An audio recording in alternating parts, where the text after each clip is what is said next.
Now, say my name. Heisenberg. You're goddamn right.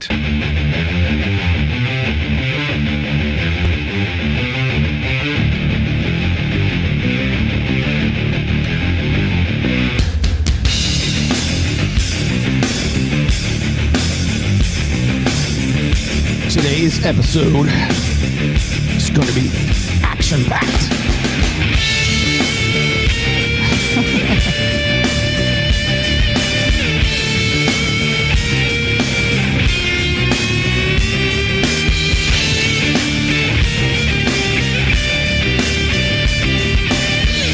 Are we ready? I think we're ready. Oh boy. Are you ready for transactional sex today? Because that's what this is all going to be about today.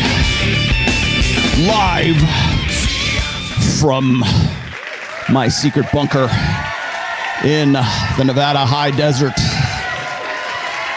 You are watching the Rational Mail.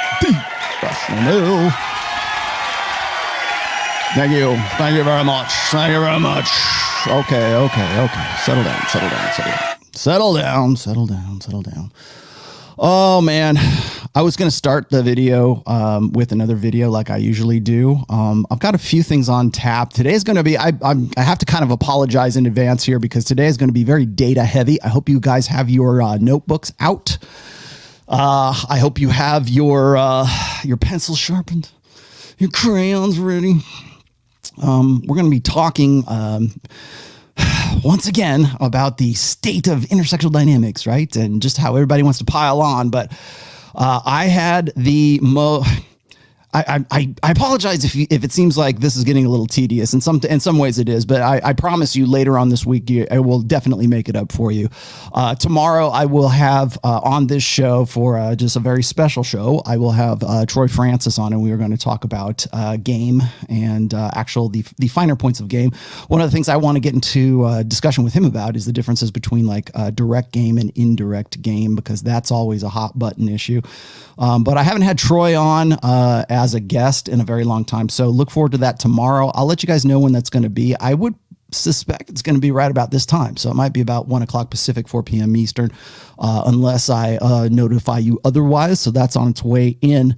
But I wanted to also bring up a few kind of have to preface things as you know, whenever I'm giving a class, right? So here's your workshop. Here's your class for today.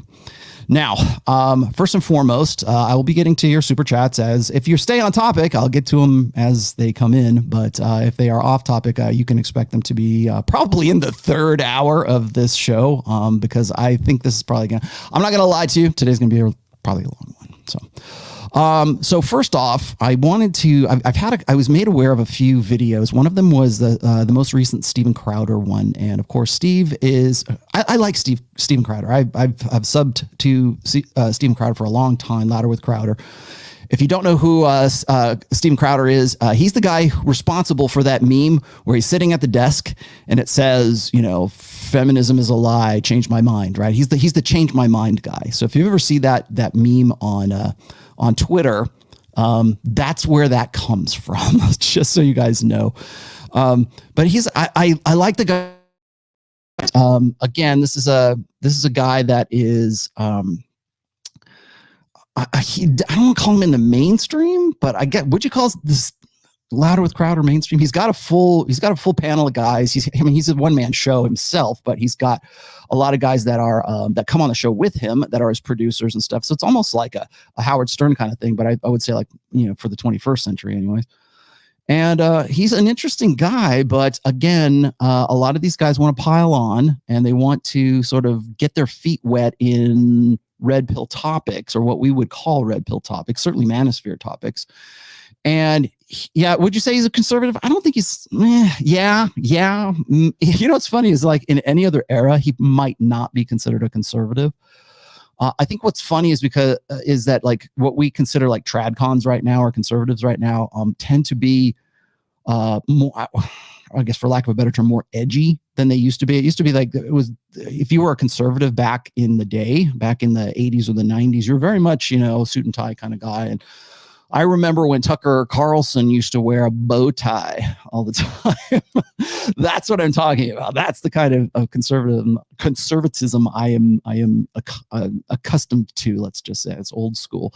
I am neither a conservative nor a liberal. I just work here, man. I just report. I connect dots, and I let you guys make the judgment calls. But I was made aware of his most recent video, and I'm going to get to that later on in the show today, because really that's what all this buildup is for. I also saw, I think it was Ruslan or one of these other guys doing a breakdown of Jordan Peterson on the Roommates show. And again, I'm not gonna kill you with too many clips here as far as that's concerned, because I have done that already. But I think it helps sort of define what I'm going to talk about today. And if you liked the thumbnail, thank you very much. That was, I was actually spur of the moment, by the way. I just got that, ended up in my Twitter stream. The chick in the jet ended up in my Twitter stream. And I'm like, that is perfect for what I want to do today. But getting us started off here is my good friend, David Portnoy from Barstool Sports. And I forget who was doing was it Inside Edition or something like that? I can't remember who was, but they've done basically a hit piece on him. And once again, Dave is the subject of another assault, harassment, whatever case. And the reason why I'm focusing on this right from the get-go here is there is a commercial sort of transactional nature to dating right now. And if you have listened to me on Fresh and Fit, I've said this before. Actually, I've said it on this program and Rule Zero and Rich Cooper's channel as well. Is that today, in the 21st century, intersexual dynamics is defined by one thing: brand management. If you are on Instagram, you are your own brand. If you are on Tinder, you're your own brand. If you are on ladies, if you are on Seeking Arrangement, if you are on any kind of social media to some degree, you are your own brand. Your face is your trademark. And that creates what I've said in the past is also a digital footprint. And I've been doing a little bit of just kind of like sussing this out, I think, just sort of in my own head here. And what has happened, I think, in the manosphere over certainly the last 18 months, we've had the popularization of the term high value man, and just how women want that high value guy in the long term. I have to cast that in the abstraction of alpha and beta. And a lot of guys hate that, and a lot of critics hate that. They hate it when you use alpha. They hate it when you use beta. They hate it when you use red pill or blue pill or purple pill or white pill or black pill or gold pill or green pill or your mom pill, whatever. They hate the jingoism. So high value man sounds like something you can wrap your head around. Really, what you're describing is an alpha male. Essentially, that's what it comes down to. The guy that other men want to be and other women want to bang. That's the high value guy. And those guys are few and far between. Now, we've already decided back in the day, I guess, that, actually not even that, looks maxers and black pill guys, I'm going to throw you a bone here. Yes, when we talk about height and we talk about looks and we talk about looks, money, status, yeah, all of that is a contribution. It's not just about one of those things, but it's certainly a combination of all of those things, and depends also on where that woman is, at what phase of maturity that she happens to be in, what she needs, what is she most necessitous of at that particular time in her life. And now, if you take that and the high value man concept, the alpha male concept, and you combine it with the idea that dating and relationships and just sort of, the conditions between men and women today are really based around what's becoming really naked commercialism. That's why I started talking about the title of today's show is Modern Women Owe Men Sex. And women are going to hate that. And guys are going to hate that. And traditional conservative guys are probably going to hate that as well. Yes, that's a bait. Sorry, not sorry. That's how you guys get in here. It's flaming red tits, remember? But it's true. And the reason why I say oh is because we have reduced intersexual dynamics, and we have reduced relationships, and we have reduced interpersonal relationships for sure, down to the nearest cent, down to the nearest dime.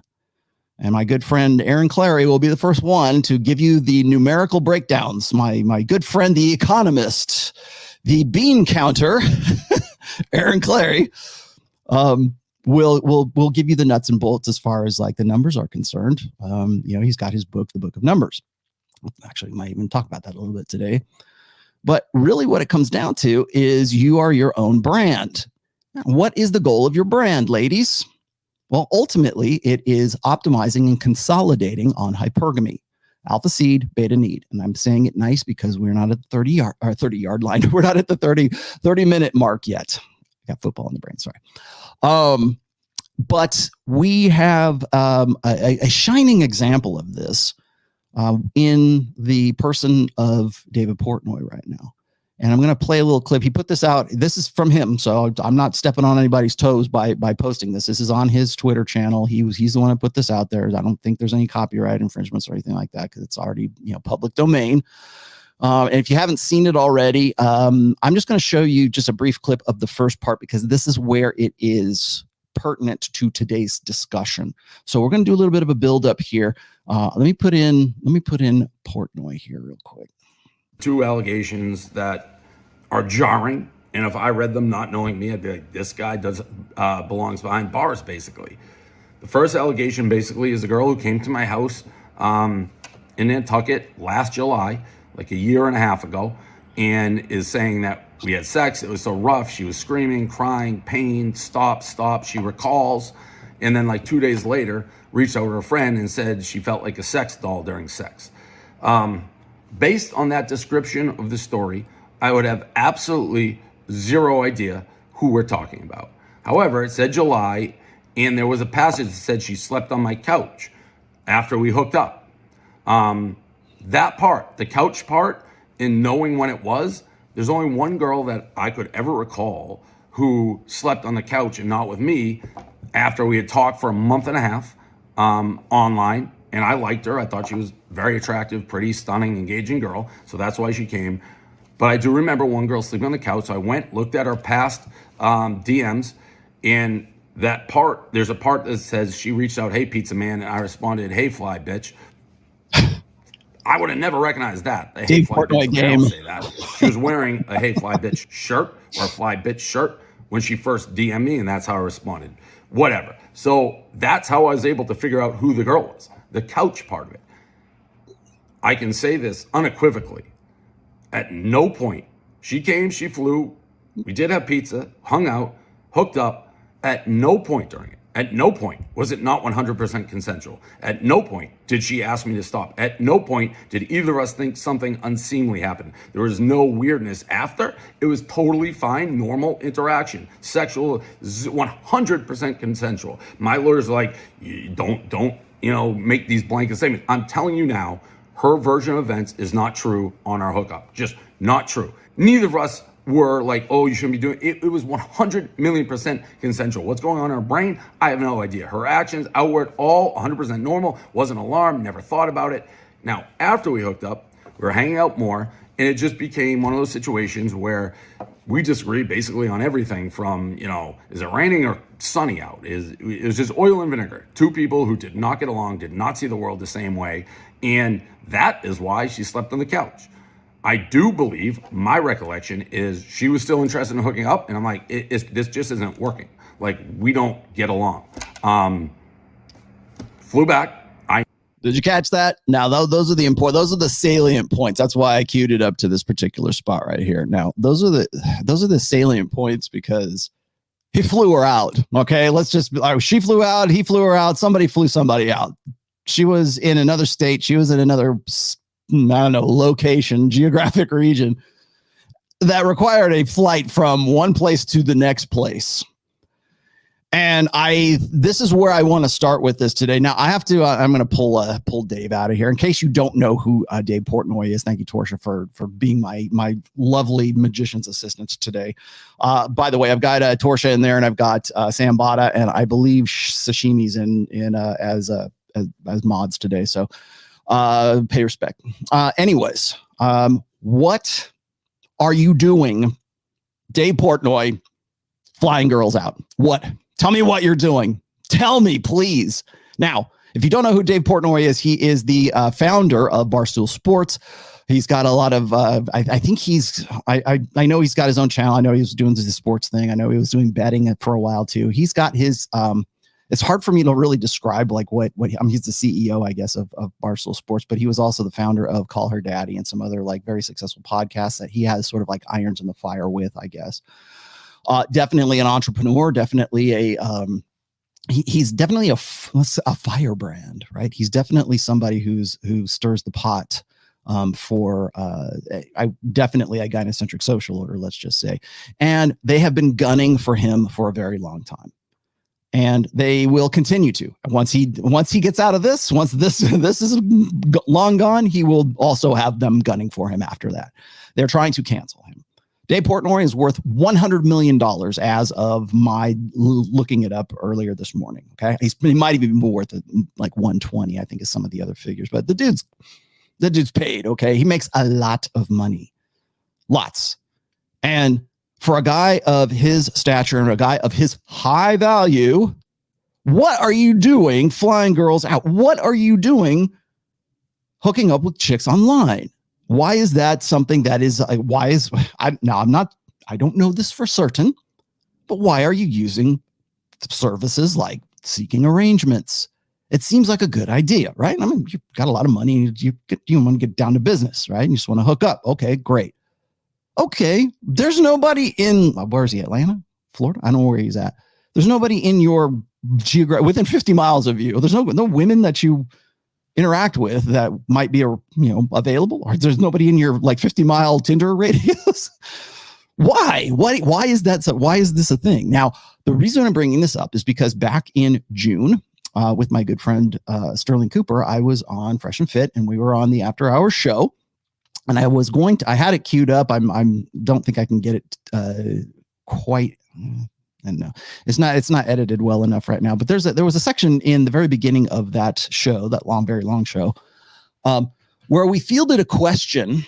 This is June. This is prior to August, the Fresh and Fit meltdown, August, where we talked about this one guy who had called in. He was part of, he's part of the show, or like, I think we were reading one of his tweets, and one of the tweets was this, is that he was very upset. This guy, this random guy, I don't know who it was very upset that he had met a girl online, flew her out to wherever he was, paid for the airline ticket, paid for the hotel, paid for the food. And she basically said, I'm not going to bang you. That's not me. I'm not into that. I'm not going to do that. Well, the whole crux of the debate, or the reason why we had the discussion is, who's the asshole, right? Who is the girl for coming out there and not being, put up her shut? Like, you're getting flown out. That's a word now. That's a term. That's probably a hashtag, fly her out. That's why I put it as the title for today's thumbnail anyways. And the unspoken contract to that is, I'm going to pay for X amount of, I'm going to pay close to, well, in this case, back in June anyways, it was like $2,500, maybe $3,000. We estimated it about $2,500. And my reaction back then was, what the hell are you doing? Why, in what world is that a good idea? And especially for guys who are quote unquote high value men, for men who have the means to fly you out in the first place.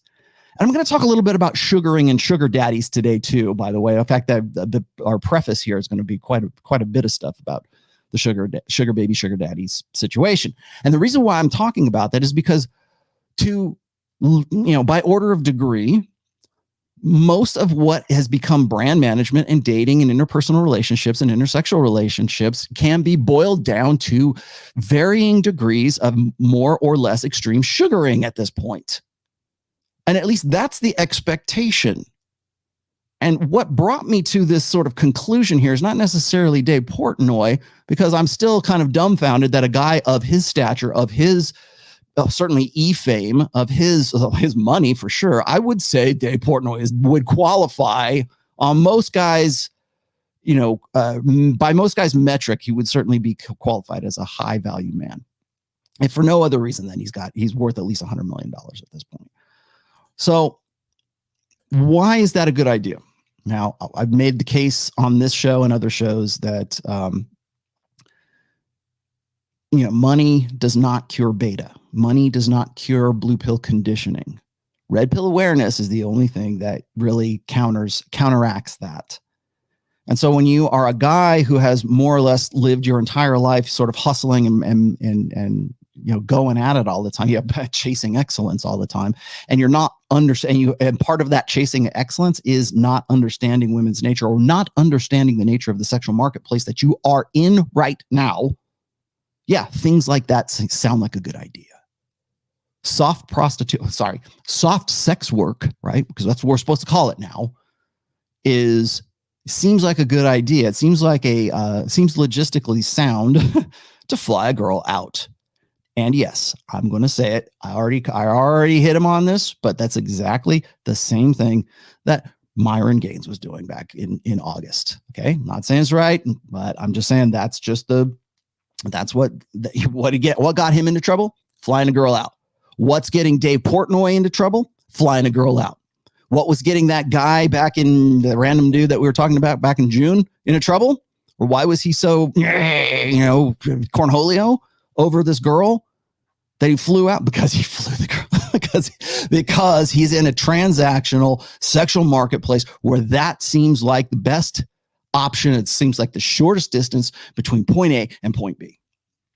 Oh, she's gorgeous. I got but she's 4,000 miles away. That's all right. Fly her out. What?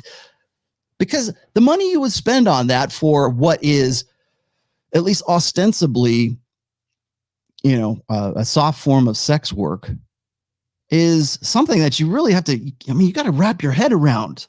And what happens, I think, is a lot of guys think that they're gonna make that connection, or maybe they have something that's sort of interpersonal online, and they make that I'll say OnlyFans. Well, one of the reasons why OnlyFans is so popular is because it satisfies that, I don't want to say fantasy, but it satisfies the idealistic need to have a woman that's out there who's willing to listen to your shit, right? Who's out there and willing to sort of, how was your day, honey? And I've talked about this. Actually, I've done essays on this where I've mentioned, and I don't think I'm the first one to ever mention this, but like most escorts, certainly most sugar girls, sugar babies, I guess, sugar girl, sugaring. A lot of them will say, a lot of these guys just want somebody to talk to. They just want somebody to cry on. They want somebody to listen to how their shitty day was going. Right. And yeah, sure, they want to have sex, but it's that connection. And that's why I was saying, I was actually on that very show, as I said, the reason why OnlyFans is popular is not necessarily because of the sexuality. I mean, that's certainly the draw, don't get me wrong, but it's also that there is this fantasy that the ideal of having some female care about you is actually something you could entertain via a commercial enterprise like OnlyFans. It's not so much the sex. I mean, if it was just about the sex, you could get that for free. You can go to Pornhub, or you can go to wherever the hell you go to rub one out, and that would be that. But that's not what gets these guys addicted. That's not what keeps them on the hook, and that's not what gets them to spend small fortunes on, pay pigs or whatever they're calling it now. It's that connection. It's that want for someone who actually gives a shit about them. And that is eminently marketable today. And smart, savvy women on OnlyFans who are, you don't even necessarily have to be on OnlyFans. Sugar babies, the best sugar babies, the best OnlyFans girls. Like I was joking around on Twitter, and I was joking around on Instagram today. And I'm like, if dating is brand management, then ladies, you need to study marketing. You need to understand, the nature, or the psychological nature of men, and you will do a whole lot better. You won't be, ass out later on. But essentially, they're selling their prime years, their prime agency, for short-term or long-term gains. Now, I'm going to read a bit of an article here because I thought this was really pretty good today. Where'd that go? This is from Unheard, and my good friend Rob sent this to me. Can you guys see that? I guess you can. Let me blow it up a little bit for you so you can see what's going on here. Now, this is pertinent to today's topic, so just bear with me. Again, we're still in the preface phase. We're still doing the build up here. Okay, so this is actually fairly recent. I don't know who Zoe Strimple is. She is a historian of gender and intimacy in modern Britain and a columnist at the Sunday Telegraph. Okay. Her latest book is Seeking Love in Modern Britain, Gender, Dating, and the Rise of the Single. Okay, so there you go. Take that as however you want. Why women want sugar daddies. Today's feminists, when dating, are coldly mercenary. I'm glad she used the term mercenary. During a recent trip to the U.S., I had lunch with a young man from New York who told me glumly that many of his peers had spent the summer swanning around Europe while he stayed put in America. They were all flaunting it on Instagram, of course, but none as aggressively as the clutch of young women in their 20s who had spent time in the most expensive spots. The Amalfi Coast, I hope I'm saying that right, Amalfi Coast, Porto Cervo, Capri, I don't know where that is at least. I peered at his phone and saw images of the girls draped over each other in terrace restaurants, on the prows of boats, laid along tree branches in thong bikinis, glowing with gold dust, the gold dust of fine living. They were either in college or freshly out of it, but the reason they, rather than the young men, were able to go yachting off of Sardinia while sipping Dom Perignon was because rich older men had hired them to come on a luxury holiday with them. The job, look hot, be nice, and be ready to accommodate without crying assault, is called sugaring. It is, through sugar daddies, or babies might not admit it, sex work. My friend betrayed no sense of surprise at the arrangement. Such things had, he explained, become totally normal in his age group. Indeed, sugar baby arrangements are booming, with increasing numbers of females across the UK and the US advertising on sugar websites. Now, this is not new. I have been covering this. I actually did in fact, I linked it in the description here. I have an essay. It's not in any books, but it is on therationalmale.com, and it is actually called Sugar Babies. I have been writing about sugaring and the rise of sort of commercialization of women's sexuality, but also not just the sexuality, but also the fantasy side. Now, this is, remember, when I was writing Sugar Babies, this was well before OnlyFans. And it was starting to take off back then, primarily through seeking arrangements. But now there are actually seminars, there are actually workshops, and to teach young ladies how to better be a better sugar baby. So, getting back to this, unlike traditional sex work, it is popular among young women at elite institutions destined for fine careers. They nonetheless see it as a time-efficient way to offload student debt. Surprise, surprise, considering that women hold 2/3 of all student debt, which is in numbers in the trillions. I think I've used that stat before. And as Molly, a 22-year-old sugar baby who read PPE at Oxford, whatever that is, told me to get a taste of luxury. In 2019, nearly 1,000 students at Cambridge were signed up to Seeking Arrangements, the top sugar brokering site in the Anglosphere. According to the site's 2020 annual report, the number of university students in the UK seeking a sugar daddy or a sugar mommy increased 36% from 2018 to 2019. Kind of unsurprising considering the popularity of OnlyFans and everything else during the time of COVID. But this is 2018 to 2019, so this is pre-COVID. The crux of sugaring is hardly new, as mistresses throughout history could testify. And Gen Z and millennials are inheriting the earth at an expensive, professionally uncertain time.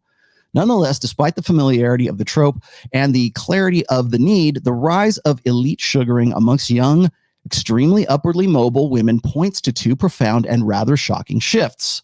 One, that dating, with all its messiness and the inbuilt possibility, if things go well, of an actual relationship, complete with compromise, give and take, and real intimacy, has imploded. And two, that feminism has morphed into a movement with ideals, from a movement with ideals, which envisioned, for instance, a socialist world in which women might be free from sex work, into a hard-nosed, misandric, mercenary pragmatism. Feminists of the first wave, and as you know, I'm not a big fan of wave feminism, but let's continue, looked for male allies to get the laws changed. Those of the second wave, freeing themselves for the first time from the trappings of normative heterosexuality, had separatist instincts. But those of the present wave see men as pathetic, selfish, hard work, and only good for two things, sex and cash.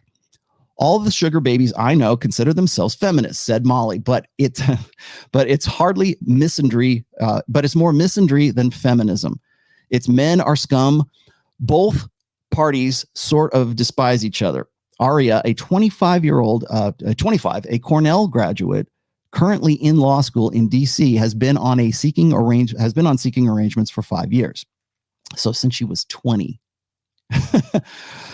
She too despises her clients, telling me over a WhatsApp video from a Balkan city.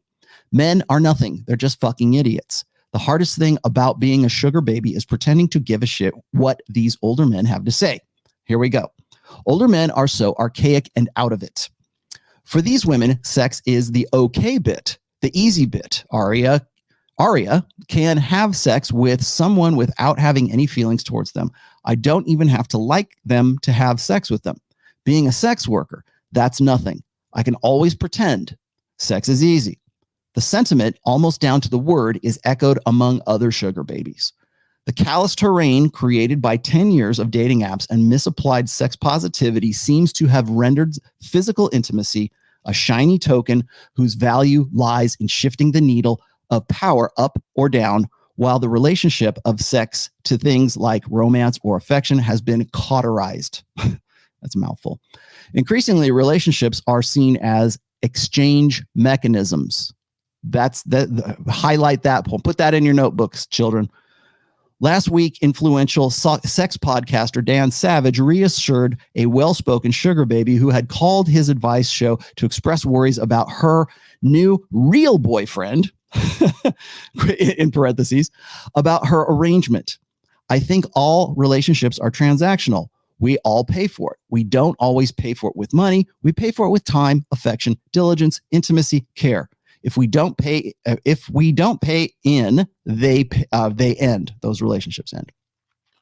In the 70s and 80s, feminist sociology focused on the extra emotional labor women had to do at work, constantly cheerful flight attendants, for instance, or often on top of full-time jobs at home as the family glue and domestic drudge. In a twisted reinterpretation of that sociology, nowadays, women my age all see relationships as sexual labor. Put that one in your notebooks as well. We're going to come back to that. Says Molly, why not get paid for it? She points out that Twitter is full of women who think men should pay a deposit before they go on a date with them. Aria put it in more scathingly still. Men have a dearth of people they can share their feelings with. Thanks a lot, toxic masculinity. So if I'm performing all of this emotional labor, if I have to listen to a man complain for an hour, I should get $500, quote, unquote.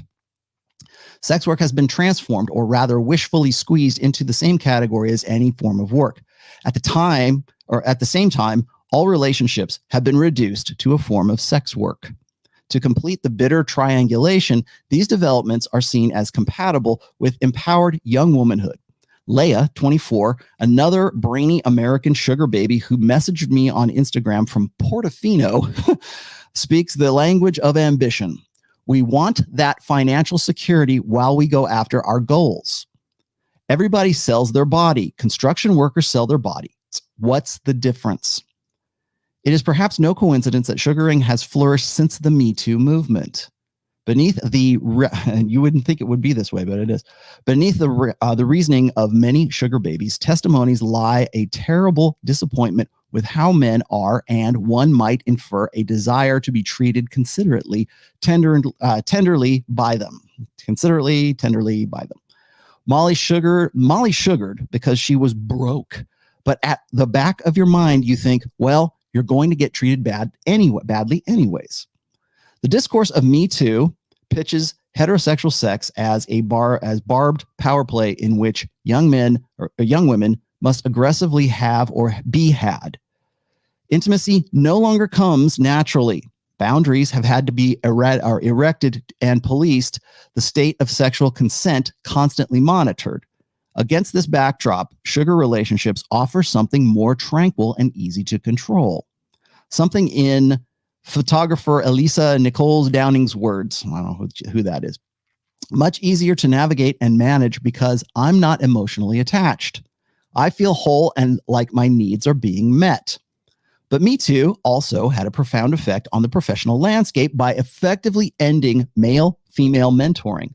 A lot of older men are reluctant to reach out to you now on a professional basis, notes Molly, who says that the best gift is a man using their contacts to get you access to an industry.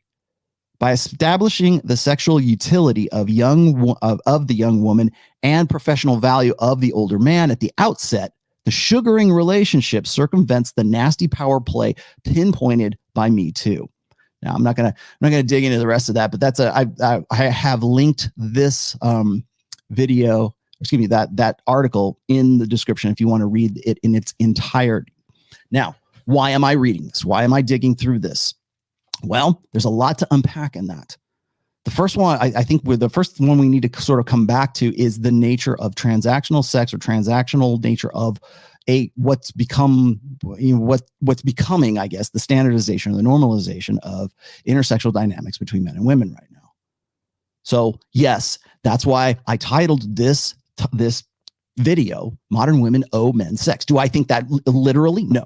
But that is what is being promoted right now. That is exactly what is being promoted right now. I did like 2 episodes back, about 2 weeks ago.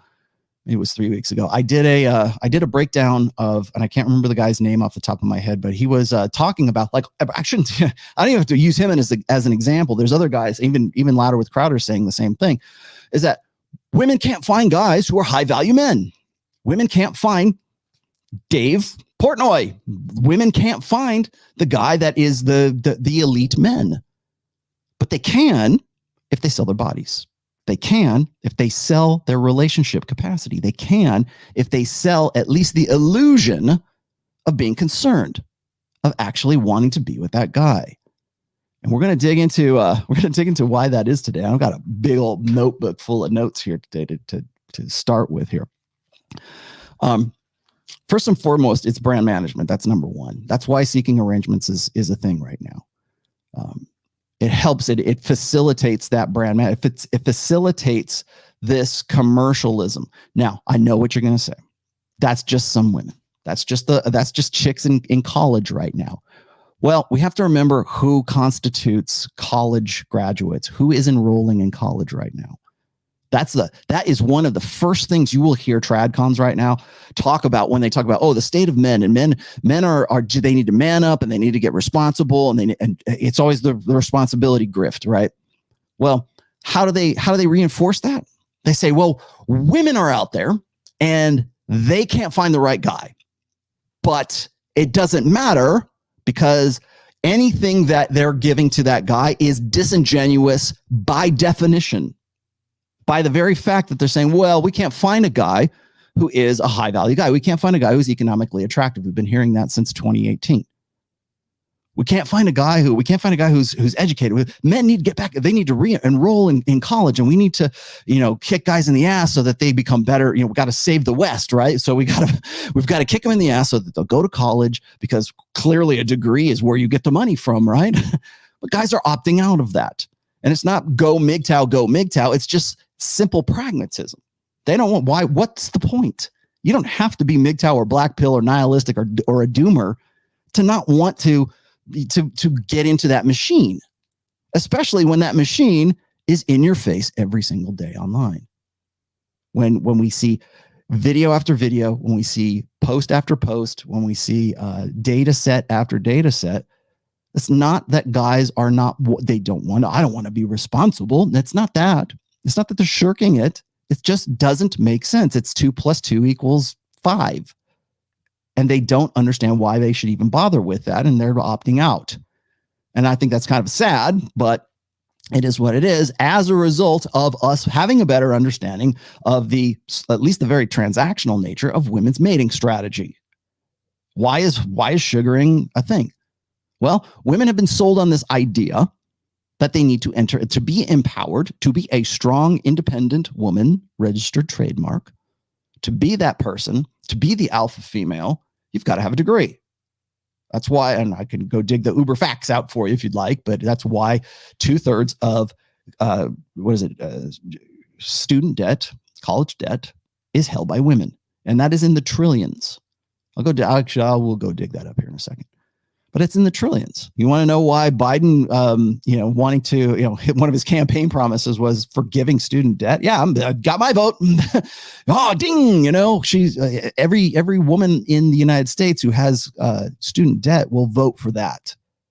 Who is primarily going to vote for that? It's going to be women, even if it was just like statistic, even if it wasn't like based on who took the loan out or not. It's statistically women who are in college right now. And we'll always hear, that's the first thing. That's what most tradcons lead with when they want to complain about men not doing their masculine duty. So that's number one. Number two is this, and I have to dig into my my archives here. And I'm going to, just to sort of set this up, I want to read you. Don't worry, I'm not going to read a whole long thing. I'm going to read you something that I written. This is right out of The Rational Male, book 1, way back in, actually, I wrote this in 2011, but this was in the 2013 version of The Rational Male, the first book. This is Iron Rule of TOMASSI number 6. I have read this so many times, I could probably recite it by memory. This is one of the most misquoted rules that I have. Just ask any white pill, purple pill, fuckface. Iron Rule of TOMASSI number 6. Women are utterly incapable of loving a man in the way that a man expects to be loved. Let me repeat that. Women are utterly incapable of loving a man in the way that a man expects to be loved. Always add that on there, because people, like, guys will just use that as their reason for, their rationale for hating women, right? Oh, Rollo said that women can't love you. And that's not what I'm saying. That's not at all what I'm saying. Women are utterly incapable of loving a man in the way that a man expects to be loved. She can't love you, obviously. Women love men, men love women, okay? But it's not in the idealistic sense that most men have. I put this on now. I probably, when I've read this before, I probably should be digging into the full rule a little bit more. This was from an essay that actually ended up as the chapter for Iron Rule, my Iron Rules in the first book. Everyone needs to realize that men are the romantics pretending to be realists, and women vice versa. Right? I found this particularly thought-provoking. Men are the romantics forced to be the realists, while women are the realists using romanticism to affect their imperatives. In this case, hypergamy. That is why seeking arrangements works.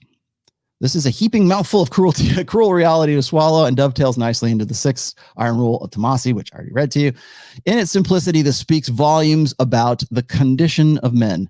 It accurately expresses a pervasive nihilism that men either confront and accept, or be driven insane in denial for the rest of their lives when they fail to come to terms with the disillusionment. Women are incapable of loving men in a way that a man idealizes is possible, in a way he thinks she should be capable of. Now, where a lot of guys lose the narrative in this is they think that, well, if she can't love me the way that I want her to love me, then that's not real love. Like, that's the global universal way. Well, you have heard me say this before, is that men and women approach love and intimacy and, caring about emotional connection, let's just say emotional investment, from very different perspectives. I made this, I've repeated this. Actually, I've done full episodes on this before, but I've repeated this when I was talking about respect, because that is another gendered concept. And men will consider it one way and women will consider it another way. Love is also one of those. So when women approach love, they approach it from an opportunistic perspective. I'm saying that in the most neutral way I can. So when we see these when tradcons sort of have to backpedal a little bit and go, well, this isn't about girls who are gold diggers. No, it is, because that's the more extreme end of it, yes.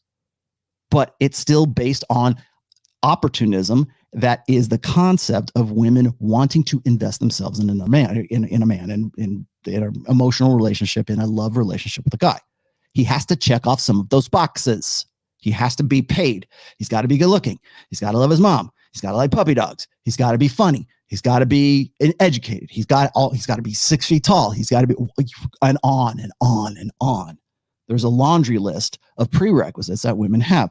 You've got to check off at least a few of those before a woman will allow herself to be emotionally invested in you. Sorry, not sorry. There's your cold bucket of reality. I'm not saying this so you'll hate women. I'm saying this so that you will not hate women for what they can't be to you. That's really the maximum of the red pill. If there's a maximum for the red pill, that's it. And so we have that opportunistic side. We can see that right now. We facilitate that. We facilitate that in seeking arrangements. We facilitate that in Tinder. We facilitate that in OnlyFans. We facilitate that in Instagram. We facilitate that in every single social media you can name. We facilitate that for women. I had a very good video clip. Thank you very much, Tom, for pulling this one out, because it's one of the best video clips on my Clips channel. And if you're not subscribed, go do it now. Last week, Tom very astutely clipped out a section in there where I was discussing how it was that women's addiction to social media is a parallel to men's quote unquote addiction to pornography.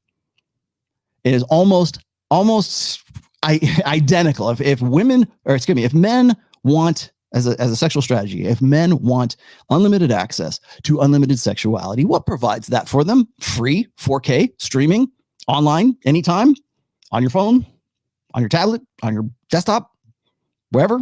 What facilitates that? Pornography. Exactly.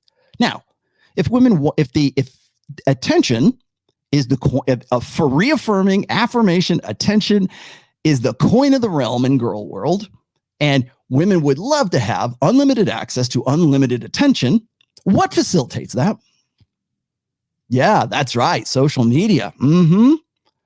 So there is this idea where it comes down, like, what is it that is reaffirming? What is it that feels good for both men and for women? Now, when it comes to pairing with a guy, finding the right guy, women have a real tough time with that, because it's I don't even think women really expect to find the full package these days. There's guys that they marry, there's guys that are boyfriend material, and then there's the hot guy in the foam cannon party in Cancun on spring break.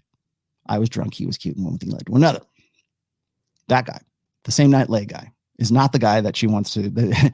He might be fun, but he's not the guy that's going to be a good, dependable, parentally invested dad, let's just say. But the problem is that both of those guys are not likely to have a lot of money, or maybe they are, or they will in the future. Maybe they're not made just yet. So when we look at the beta bucks side of hypergamy, transactional sex is all about that side. So when I'm listening to tradcons in particular, and I don't want to pick on anybody specifically here, but Jordan Peterson, it comes down to the belief that a man has to become more than he is to create more resources than he expends. He's got to be educated. He's got to be the full package. He's got to be the guy that women want to get with. And that guy is not going to be the right guy at the right time for most women. In fact, most women don't expect to find the good-looking alpha guy. The hot guy in the foam cannon party is rarely the guy that they expect to find in the guy who's the good dad. And the only time they really compromise on that is later on, when the chips are down, when the lights are going to come on at the club, when their sexual market value is in its declination. 29, 30, 31 years old. Yes, the epiphany phase. Suddenly we find God right there. Now, the opportunism that is women's concept to love finds a parallel in men's concept of love, which is idealism. Men are idealistic. And I'm going to show you something here because I meant to show this the last time I was on, and I never really put this on. I actually still have it here. This is from an essay that I wrote. I believe it was back in 2014. And this is the opening picture, the opening, my photo editing skills here. This was the opening picture for a post that I wrote, and I want to say it's in, I believe it's one of the chapters in positive masculinity. And the title of this essay is Idealism. And if you want to go look it up, it's on therationalmale.com. Just type in idealism, you'll find it. Okay. The reason why I chose this is because I thought that this was the most poetic way to describe how men view the world and how women view the world. And I know women are going to go, oh, that's not me. I can't believe you do that. Well, remember what Dr. Pinker said. So Dr. Pinker said this, is that men tend to be interested in things and women tend to be interested in people. And those are of the gender differences that Dr. Steven Pinker has talked about in the past. They kind of, as far as me connecting dots here, they kind of find a parallel, I think, in not only the outlook on life, but just sort of also the gender differences in, say, respect or in love as well. And so you've got this, this woman taking a selfie of herself, and this sort of self-importance, like, take a picture of me now while I'm young and beautiful so I can remember this. Meanwhile, the boyfriend, I presume, has the Super 8 camera in the back there, and he's taking pictures of the outside world. He's looking outward while she is looking inward. And I think as a lot of people will probably say, well, that's, not all women are like that. Okay, well, no, but generally speaking, women tend to be more interested in people, and men tend to be more interested in things. We tend to be more idealistic. We tend to want to find ways to enforce our will upon the world. If we see a river and we want to say, what's on the opposite side of that river? We got to imagine a bridge, and we got to find a way to get over there just so we can see what's on the other side. We enforce our will upon the world. Women have always had, evolutionarily speaking, to have strength in numbers. They were evolutionarily advantaged to form communications, to have better social networks, because it was a survival adaptation for them. For men, that's not saying that men couldn't benefit from teamwork. Of course they could. But for men, it was more about, what are we going to do? Women talk and men do. And we go out and we look for things, and we apply ourselves, and we look for what is possible. We want to believe in what is possible. You want to know why OnlyFans is so popular for incels and for guys who are really, looking for connection. It's because they still believe in that idealism. I shouldn't say that idealism is what's driving them to that. Now, just in the same way that opportunism is not necessarily a negative connotation for women, because women have to, I would presume anyways, in our evolutionary past, that opportunistic women survive better than non-opportunistic women. They had to be solipsistic. They had to be self-important. They had to be almost psychotically concerned about their offspring. They had to develop even a mental capacity, a genetic mental capacity, to have better facility with communications. We already know that. Here we are in 2021. That's very well established. Women communicate in certainly different ways, and I would say more complex ways than guys do. And women will go, oh yeah, that's great. But when I say, well, men are better at spatial, manipulating objects or whatever, like they're better at rational thinking. They're better at, they have more, and this is a proven fact, are more emotionally stable than women are. They'll lose their minds, because then they'll fall back on the lie of the blank slate. But one thing I believe anyways, and I think this, studies and research bear this out, is that men tend to be more idealistic. And that is both a blessing and a curse. That's a feature and not a bug, right? But it can be a bug. It's both, I guess. It's a blessing and a curse, because the same idealism that makes us want to go and build the Sistine Chapel or the Taj Mahal, or once we have these great ambitions for a huge, build the best band in the world or paint a masterpiece, or all of that idealism that is, I'm not saying women can't be as well, but I'm saying a natural proclivity for men, that idealism, the same idealism that's a benefit to that guy is also his worst Achilles heel. Because that idealism also leads him to believe in things like, oh, well, if I just do these things, if I could just make mama happy, if I could just, I believe that she'll I've answered this so many times that I can do it from rote memorization. Guys will say, I just want a woman who loves me as much as I love her. Right? Like when you steep a generation of men, well, several generations of men in blue pill conditioning and a female correct society, they're going to use that idealism in the correct terms, in that context. And that can be some of the worst things that you can possibly, some of the worst shit that you can possibly foist upon a guy, is to harness his idealism for the feminine imperative, or not even that, like for a religious imperative that's not in his best interest, or political imperative, or whatever. Use that idealism, use that dedication to honor and duty and everything. All that honor and duty and everything else, masculine responsibility, all of that appeals to one thing: men's idealism. And that's how men approach love. They want to believe that love exists for the sake of it.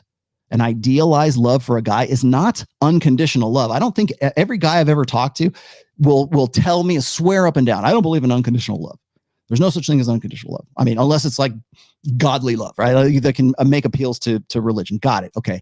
But when it comes to men and women, they don't want, they'll say, no, I know that I've got to live up to my expectations. Blah, blah. They want to, they don't want to divorce. Like when I talk to guys who are in sexless relationships, have been for a long time, and they're saying, how do I get laid? How do I get my wife to come around again? And I start off with this. I say, you know what? You kind of have to break up with her in your head first. Okay, well, but I don't really want to divorce her. Yeah, I got that. But you sort of have to like separate yourself so that you can work on yourself before you can actually decide whether or not that woman is somebody that you would want to be, involved with in the first place. Well, I don't want to leave her. I know. And every single guy that I have counseled who is in that position, all he wants is the sex spigot to turn back on. All he wants is for her to be what every one of these sugar babies has said. I want her to be feminine. I want her to be sexual. I want her to be nice. I want her to actually give a flying fuck about it when I come home. What are these guys paying for? What are hookers paying? It's like Pretty Woman, right? I'm going to talk about that here. I got another video on this. It's like Pretty Woman, right? Julia Roberts and Richard Gere, right? The hooker with the heart of gold. Well, yeah, she fucks you, but she listens to you. That's the appeal of OnlyFans, by the way. But they're listening to me. And it's like there's such this starvation, mass starvation from guys for like women who actually are concerned in some way. And I think that one of the reasons why they're so starved for this right now is because we tell women they don't have to do jack shit for a guy who doesn't deserve it. We will, if you've read my 4th book on religion, I've said this as well, is that what we've done is we've replaced men in the hierarchy of, God, man, woman, children, puppy dogs, whatever. We put women on top of that. Then we put children, then we put puppy dogs, and then we put the man at the bottom of that. And to go up that particular hierarchy, you could read about that in my 4th book. But we've sort of reversed things here by making women more hubristic, if you know what that means. They're more entitled. I mentioned this in that video clip, is like social media has done a great job at falsely inflating women's egos. We've been saying that for forever. Since at least 2012, man, at least since then, we've been talking about unrealistic expectations that women have. Well, that has morphed into hubris, into a proud entitlement, just for the sake of being a woman.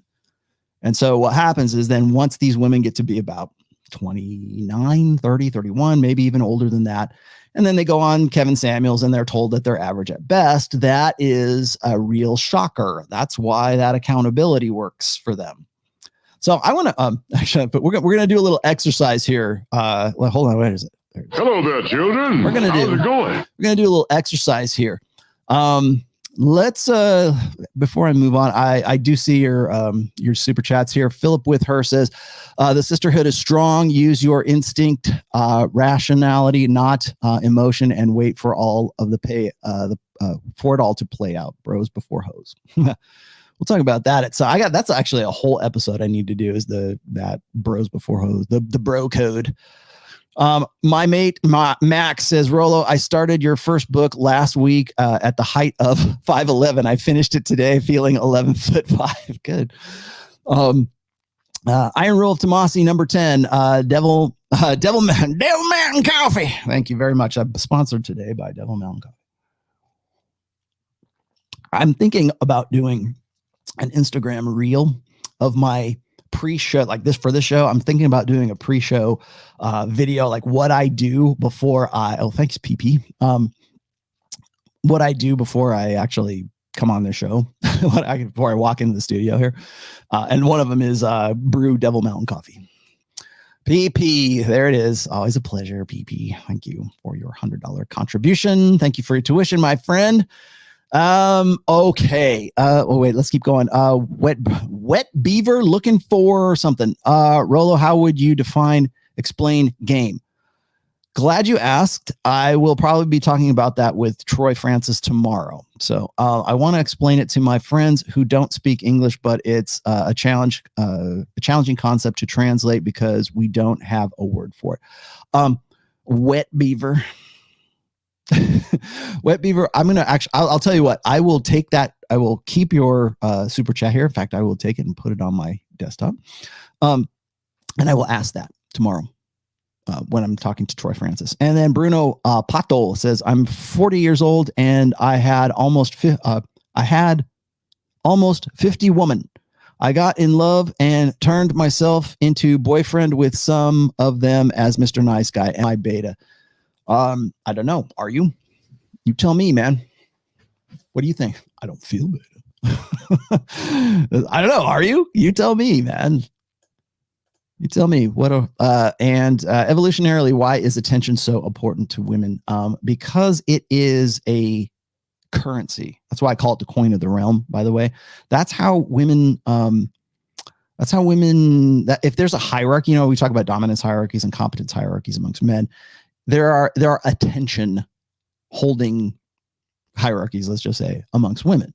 You want to know why? The old joke is this, feminism is just old ladies or fat women who want to feel special, who want to force guys into doing their bidding. Or every time you see like the copper tone bikini models get like canceled, or the Gillette, the F1 racing girls get canceled, kicked off the thing. There's feminism for you, right? Well, evolutionarily speaking, it would be a great deal if there could be some way to make guys pay attention and really want to get with women who are low value women, according to male standards. So evolutionarily speaking, that's why I always say the difference between like an alpha female, which there's really no such thing, because when we define alpha females, we are thinking of the alpha term in terms of the masculine benchmark or metric. So we say, oh, she's really an alpha female. No, she's not. An alpha female is the woman who can command the most male attention. That's the alpha female, because it's within a female framework. What else do I have here? I think I got everybody. Oh, Bruno, I got to you. And I think that is it. Okay. Are you guys ready for your next exercise? Here, we're going to go do our exercise today. This is going to be a lot of fun. I've been meaning to use this for a very long time. And I know that Fresh and Fit have been using this. This Aaron Clary actually hipped me to this. He hipped me to this.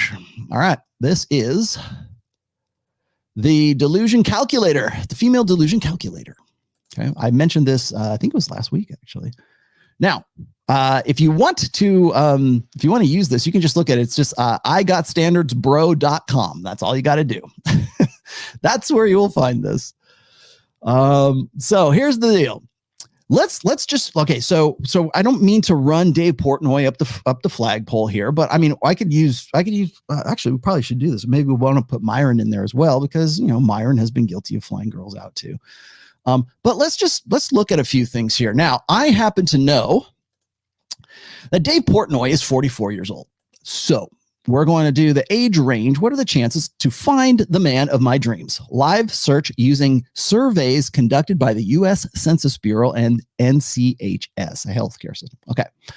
So age 39 to 44. Okay. So we're going to max out at 44 years old because, a lot of guys will say, well, your sexual market value peak is not really 40. It should be about 38 or 37, right? Well, okay. Well, Dave Portnoy might be an exception to that rule. Now, Dave Portnoy, to the best of my knowledge, has been separated from his wife since 2017.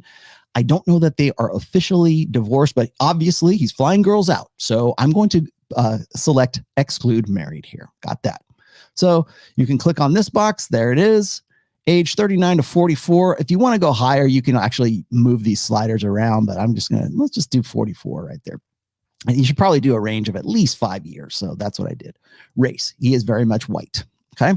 Height. I had to go look this up. Dave Portnoy is 5'10". All right. I happen to be 5'11". Exclude obese. Dave Portnoy is not obese. I don't know how great a shape he's in. He looks like he's a pretty cool dude. I mean, he doesn't look like he's he lifts or anything, but he's definitely not obese. So I feel pretty comfortable clicking exclude obese. Now, minimum income. This tops out at $500,000. I looked up Dave Portnoy's yearly income, at least, and from what I was able to glean, he was right around $700,000 was his yearly. Now, that's income. That's not what his assets and his holdings and what he's really worth. Now, as I said before, he's worth $100 million at least. And by some estimates, he's worth 120. That's the best I could find online. I did my homework before we did this. So, but it maxes out at 500,000. So we're just going to push it up all the way to 500,000. We max it out. Okay. Now, sponsored by Tactical Soap. All right. We're going to find out what is the rarity. What are the odds of finding a Dave Portnoy out there in the world? Let's find out.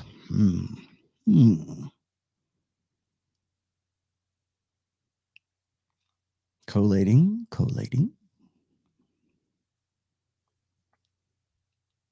Come on, give it to me. I already know what it is. This is not working. Come on. Okay, let me do this once again. Hold on. I'm gonna reload this.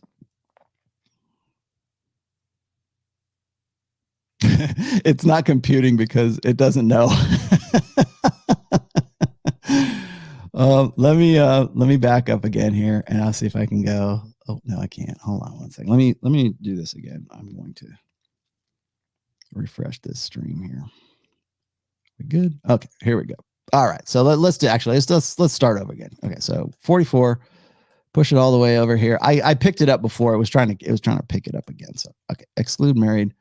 He is white. His height we know is 5'10". He's not obese, and we're gonna max him out here. Let's see if we can do this again. Can we do this? Maybe we'll do it this time. Please. It might be because I'm streaming right now. I will. I'm going to tell you what it is while this thing collates. Well, I'm going to stop sharing this because there it is. Okay, hold on 1 second. I had to stop streaming it. Hold on 1 second here.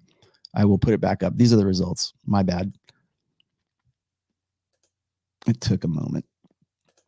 Okay, female delusion calculator says, here we go. Got it? All right, good. This is funny. All right, my ideal man, not married, white, at least 5'10", not obese, and he earns $500,000 per year. Okay? The probability of youth, the statistical probability. According to the statistical data, the probability of a guy of the U.S.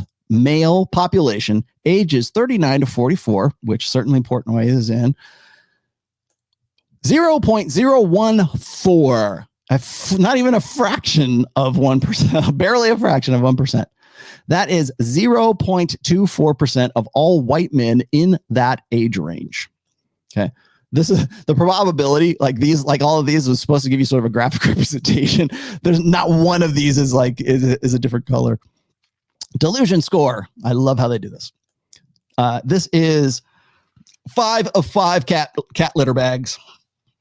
You don't belong on this planet, ladies. So, and sponsored by the Book of Numbers. There you go. Go check that out. Go do it for yourself. It's really fun. I know that I know Fresh and Fit have been using that calculator recently too. Thank you, Aaron, for that suggestion. I thought that was fantastic. And again, that is just sort of a data aggregate thing. It's for fun, right? But like that's the percentage. So when Dave Portnoy flies a girl out and she's like, yeah, I'm into hooking up with you.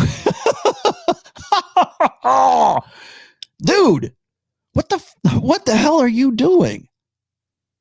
Myron, what the hell? I already said this. When all this went down, this is not a surprise to anybody. I said the same thing. What are you doing? I can walk down to Brickell. I can walk the streets of Brickell from the studio to Moxie's, and there's 10 girls that'll go, hey, how you doing, Fresh? How you doing, Myron? What? Why? Why? Why bother with any of that? Right? I mean, you are who you are. Same thing with Dave Portnoy. Why would you bother with that?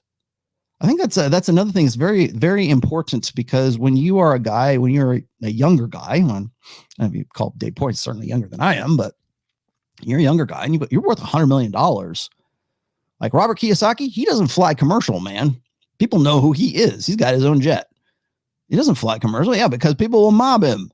They know who he is. But Robert Kiyosaki is not going to be flying any girls out. I hope not. Right? Like, why? Why would you do something that? Well, the problem with this is that guys who are financially focused, I mean, yes, as nice and extrovert as they possibly could be, the mindset is still the same. It's still that blue pill plugged in. Like, well, maybe it looks pretty good. Well, here's what I would challenge you guys to do. Go to the Delusion calculator, like igotstandardsbro.com. Put yourself in there. How much do you make? I'm not gonna put my stats in there, but go look at how rare you are as a guy in there. Like your height, your everything, what your ethnicity, everything. Go look at the percentage of like what your real value is, and that's a tough one.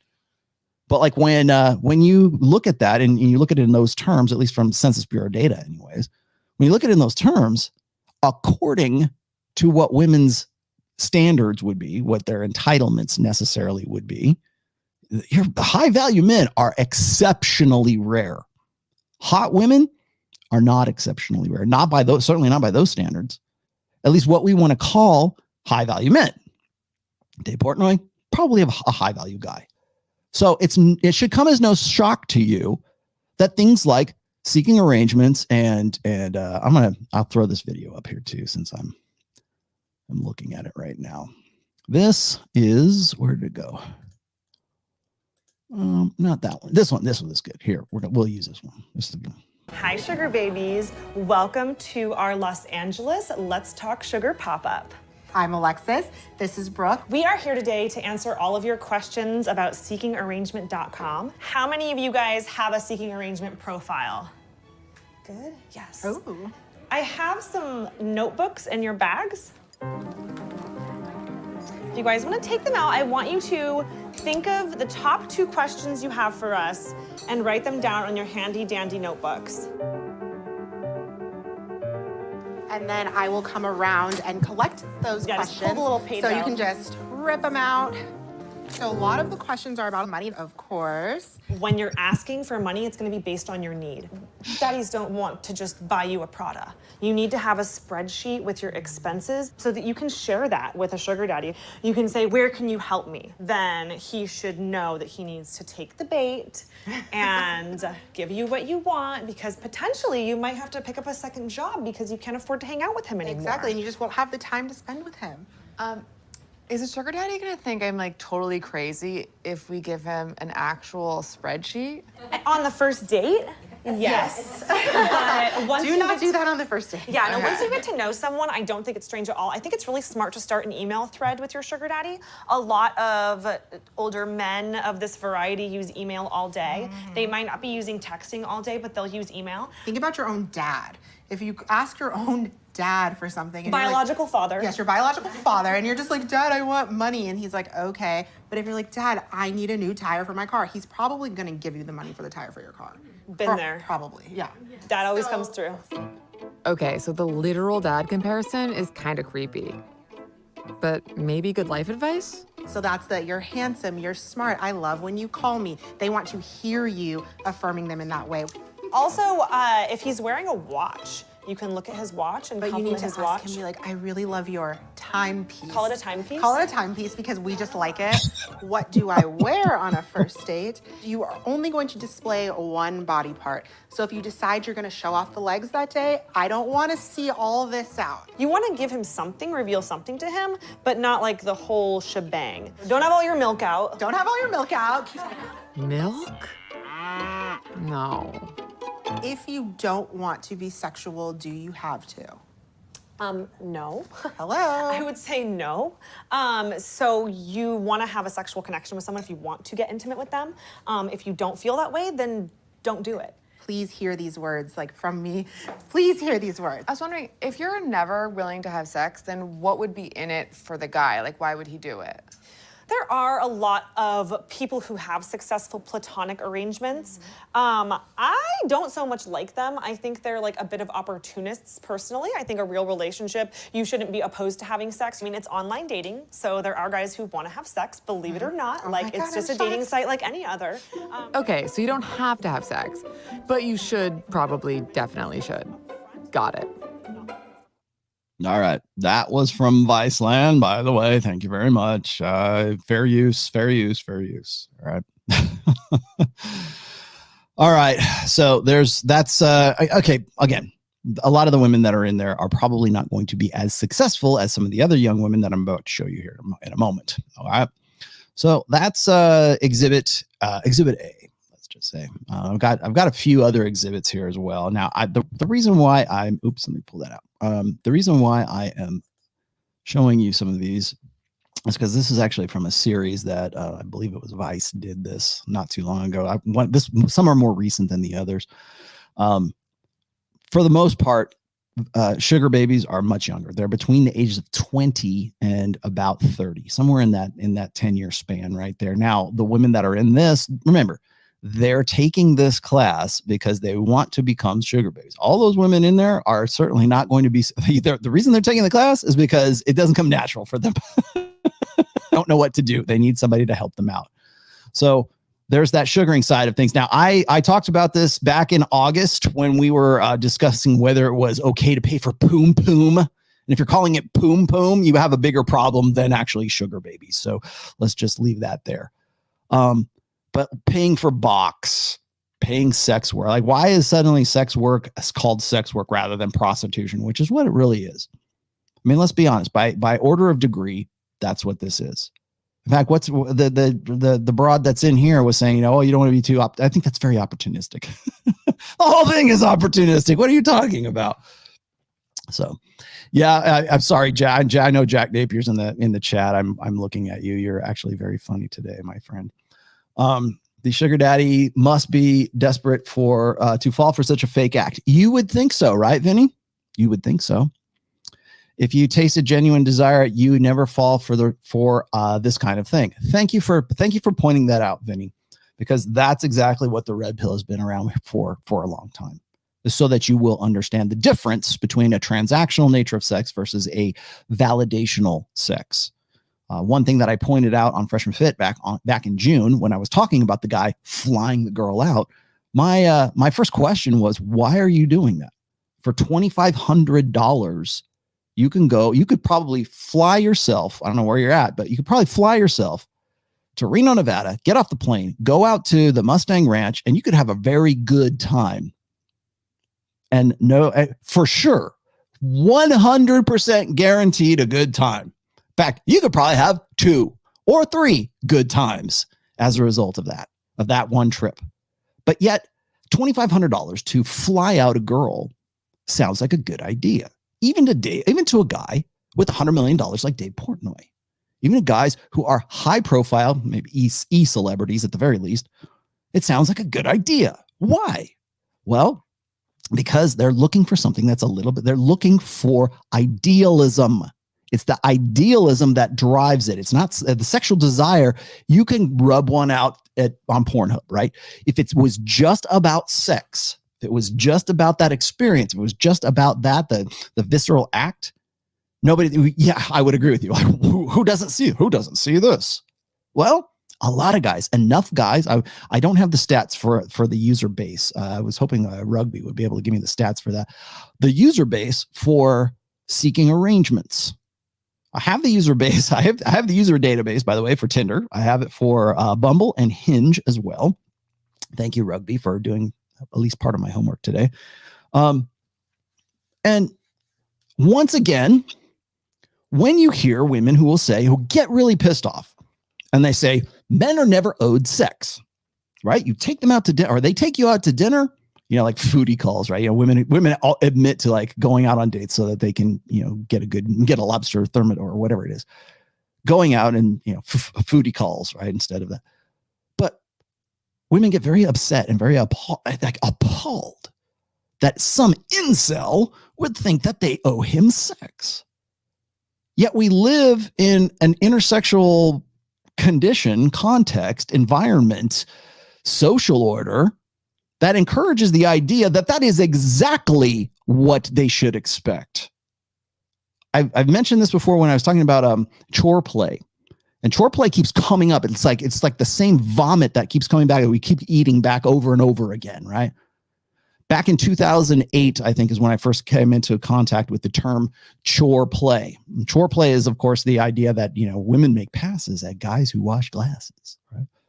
Do more dishes, change more diapers, do more laundry, do more domestic stuff around the house. And it was such a big deal to the point where you'll still see it today. Go on TikTok right now. You'll find, like, especially Christian married couples, like newlyweds.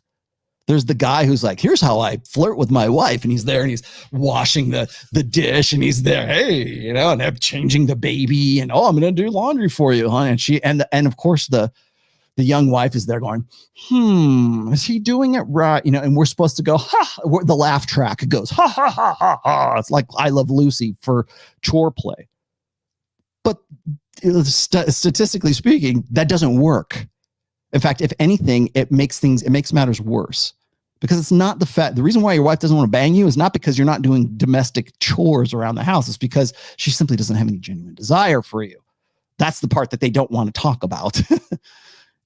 She wants to go see Jason Momoa and Aquaman, but she doesn't care whether or not you've done a lot of dishes or you did, good. I've trained him to be a good housewife.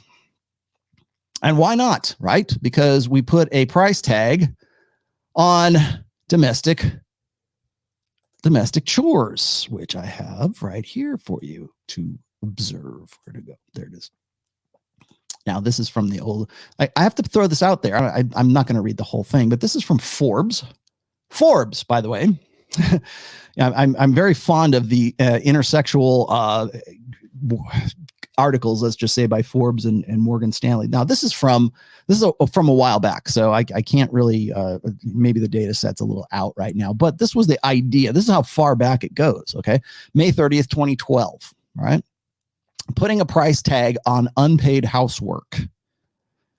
An interesting question was raised by Hillary Rosen and Ann Romney, who duked it out this week. Is the work that a stay-at-home mother does the same as a job?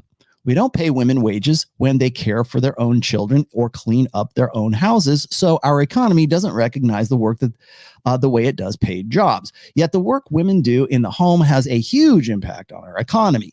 It turns out that there are some ways to quantify that impact. Okay. Unpaid domestic work gives our economy a huge boost. It can be hard to make the impact concrete, however. As currently measured, GDP doesn't take this work into account, but it probably should. All right, so where to go here? I wanted the stats. That's what I was looking for. New paper. Let's see. This is from back in the day, so I don't want to go back to there. Work done in the home that includes childcare, cooking, shopping, housework, odd jobs, gardening, schlepping around. It may come as little surprise after reading that list of tasks that women spend far more hours a week on this kind of labor. They put in 25.9 hours. Now, this is back in 2012, a week in 2010, while men put in 16.8. That has definitely changed since then. I know that. However, that's where this begins. I don't want to harp on that too much, but putting a price tag on your domestic chores. Okay. So if that's the case, can we not also make the case that if there is such a thing as chore play, that if I do those chores as a guy, that I can expect something in exchange for that? Because that's really what that article is about. So if you're going to expect me to go and do the laundry or change the baby or whatever else and not expect something in return, then why should I take that into account for you as a wife, as a woman, whatever? And why would you get offended? It's only offensive when it is an obligation for sex in this case. As you will see in these other videos, is like there's this sort of, let's say, subroutine going on in the background there, where it's a calculated opportunism. That's all. When women talk about finding guys, not being able to find guys who are economically attractive, that's that opportunism. So when we look at the concept of love for men, when we talk about how it's idealistic, opportunism is what defines women's concept when it comes to love. Again, that sounds really harsh, but that's where it's at. And my question is this, is like, where do we go with that? Because every time I listen to a TradCon, every time I listen to Peterson, every time, and I'm going to pick on Crowder here in just a minute as well. And not just them, Candace Owens, the roommates, whoever else, we always go back to this old order way of thinking. Old order way of thinking, oh, well, women should be, women should go and, be a housewife because that's what they want to. But yet socially, we quantify and qualify that in dollars and cents. So when and guys are more than willing to buy into that as well, because if it means that if I get enough gold stars on the back of my checklist, if I do the chores and the things I'm supposed to do, and I get enough gold stars on my chart, then it's time for poom poom, right? Then it's cookie time for good boy. All right. Oh, great. Now, and do you honestly think that sex that you're having as a result of the obligation that you have to, I don't know, wash more dishes, put the dishes away? Do you honestly think that that's going to be the kind of sex where it's like, it's validational sex, right? I'm going to tear your clothes off. No, it's not. So when we talk about owing sex, when we talk about the exchange between the two, women have made it an exchange as a result of that opportunism. I want a guy who's economically attractive. In fact, you will hear, I'm just about to play the video here. You will hear Jordan Peterson say exactly that. Women are right. They should want the best of the best. And, from a strictly logistical perspective, I don't see why they wouldn't. But what you're saying is they're gold diggers by order of degree. Now, greater or lesser, depending on the ability to command the market, right? But it's still rooted in opportunism. It's not rooted in an idealistic love. Love should matter for the sake of love. It's not Shakespeare. It's not Ovid. It's not, it's not, some sort of poetic love. It's not the romantic period. It's not the romantic ideal. It's opportunism. In fact, that's the problem that I think is happening right now is a lot of guys who are old order thinkers, they have to deal with the new order data that says women are opportunistic when it comes to selecting a mate. Well, then what they do is they go back to the old order way of thinking, if men would just man up and be more responsible, then women wouldn't be in such dire straits. Yeah, but by recognizing that, by talking about that, you've just turned love into an opportunity, into an economic marketing, brand managed opportunity. So what is it? Where do we go from there? Is that what it's all about? Because that's what I'm hearing. There's no escaping at least the conversation. I'm not saying things are like gloom and doom, right? I love my wife loves me. But if I turned into a homeless drunk tomorrow and I made zero money, I would expect she would have every right to just say, you know what, I'm out. You're a liability, you're drunk, screw it, right? Oh, but you should love me for me. That's idealism. You should love you. The thing about when it comes to men's concept of love, like I think a lot of people, like when I was talking about unconditional love, I think a lot of people think that I mean that men have this sort of unrealistic unconditional thing. No, it's not. But when men think of love idealistically, it comes down to an idealism that means that it's along these lines. These are the dots I'm connecting. You can spitballing here, right? Is that it's not about unconditionality or no conditions. It's about being loved for the sake of being loved. It's about the being loved in spite of your burden of performance. One of the reasons I think that a lot of guys get into like OnlyFans, or they have a waifu, a digital waifu, or do you guys remember that? I'm going to butcher this, but that movie, I think it was called Her or She or something like that. And it had, who was the guy in Joker? Anyways, it was like sort of this AI that was this perfect woman that the guy just listened to and talked to on his phone all the time. And he fell in love with this, basically just this voice. You know, it helped that it was, you know, Scarlett Johansson's voice, I guess. But I believe it was called Her. I mean, somebody can look that up for me. But what I remember seeing that movie and I was like, Joaquin Phoenix, thank you, Zach. Yeah, I remember seeing that. And it's kind of creepy, right? But is it more believable that a guy would fall in love with the voice on the other end of the phone, like the AI that's a sort of his digital waifu? Or is it more believable if a woman fell in love with it? I think it's more for the guy, because women aren't going to fall in love with some AI because there's no material benefit. There's no opportunistic benefit that comes along with that. Men fall in love idealistically because they want to believe that they could be loved in spite of their burden of performance.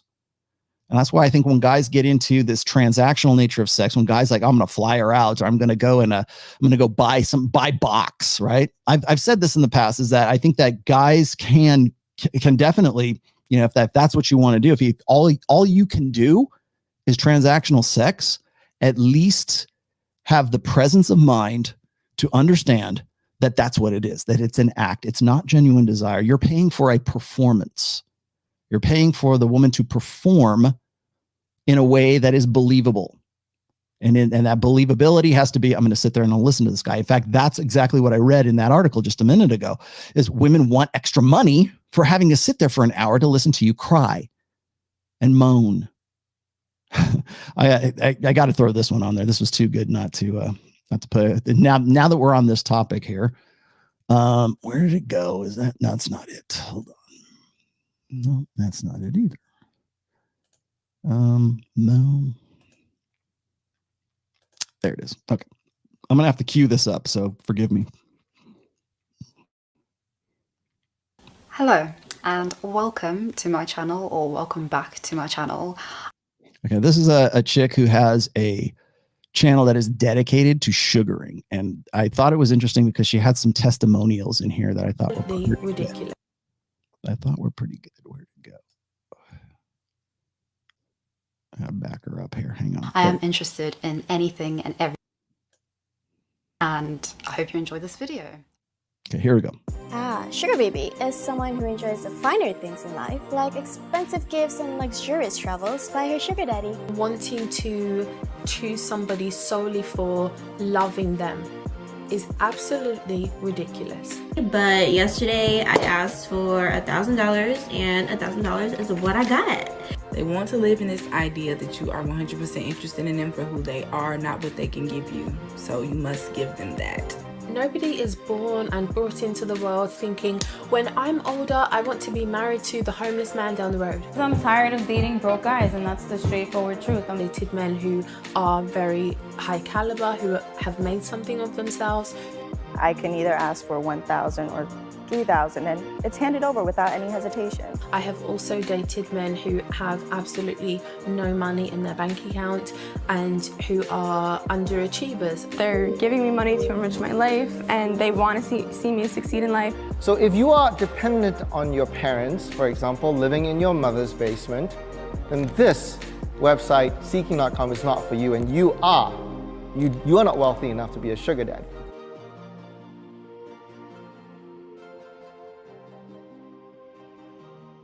All right, let me push this over a little bit because there's a really good, she makes a decent analogy right here. And I mentioned Pretty Woman just a little while ago, and I thought that this was at least in some way relevant to that. So let me push this up a little bit. Appearance, how they dress, how they look. In this, it is not merely via their respective sugar daddies that they are able to access the exclusive and niche worlds of the upper classes. It is because of their own convincing efforts and act, if you will. They embody the life that they want to become a part of. In this, at least for Brandon Wade, is an example of the successful modern sugar baby.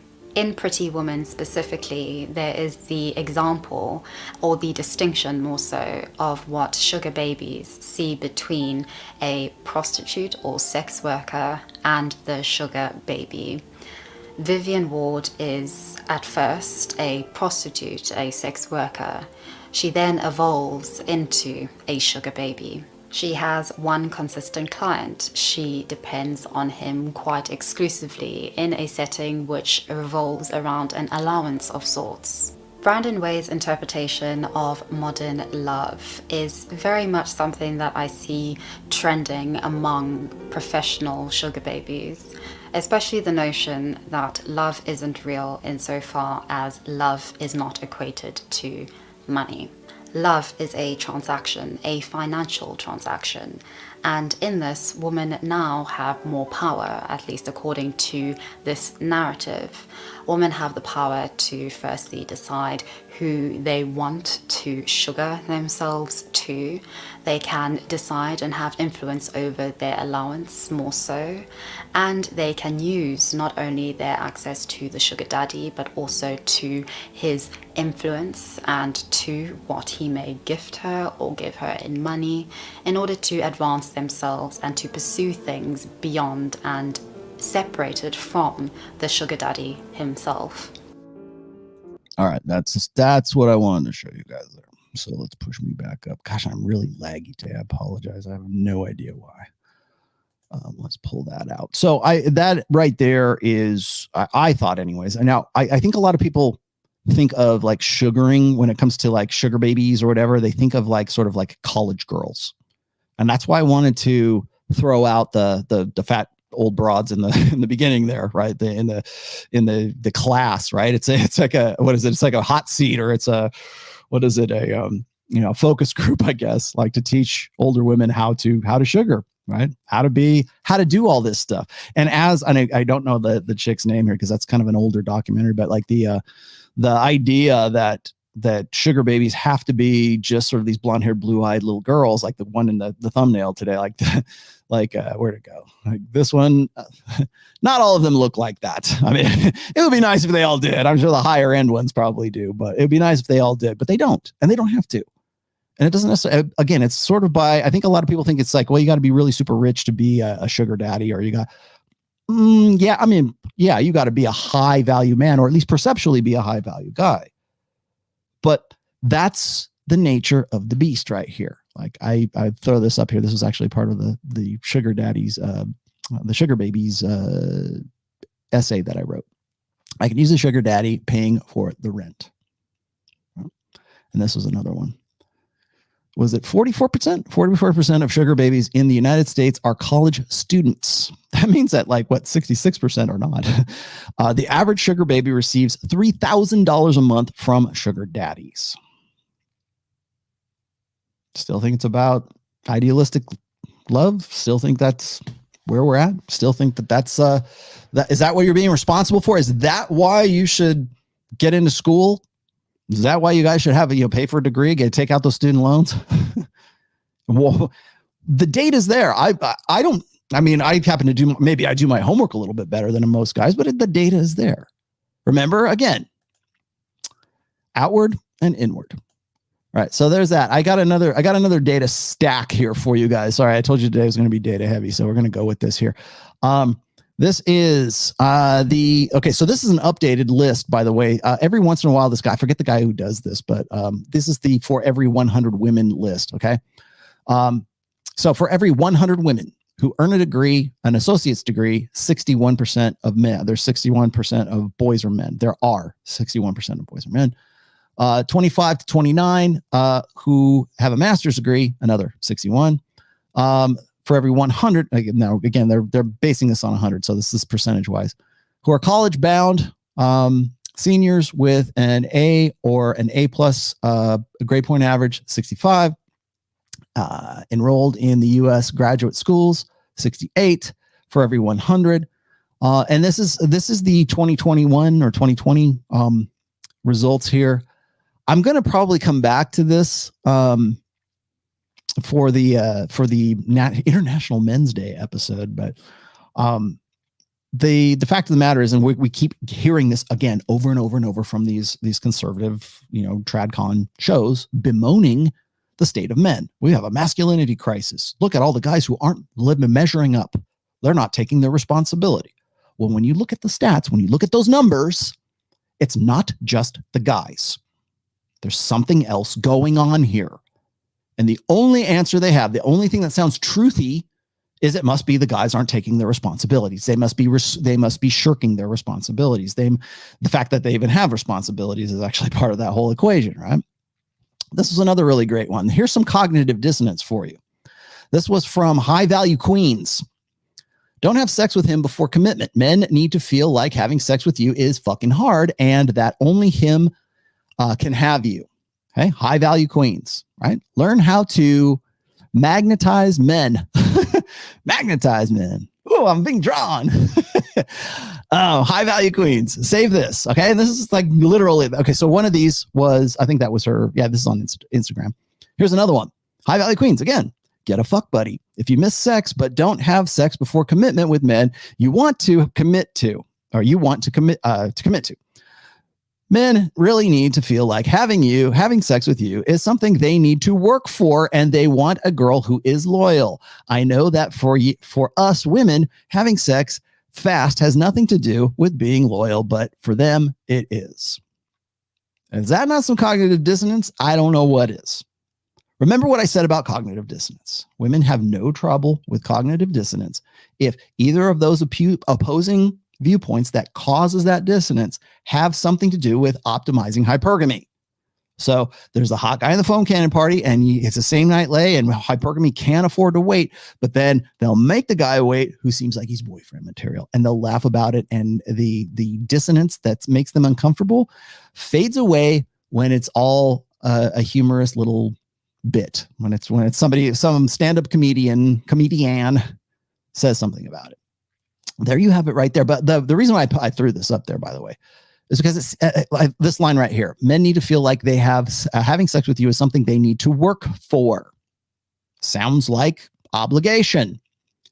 Sounds like an implied contract. Sounds like men might perceive this as, if I do these things, I will get sex. If I am a high value guy, I will get sex.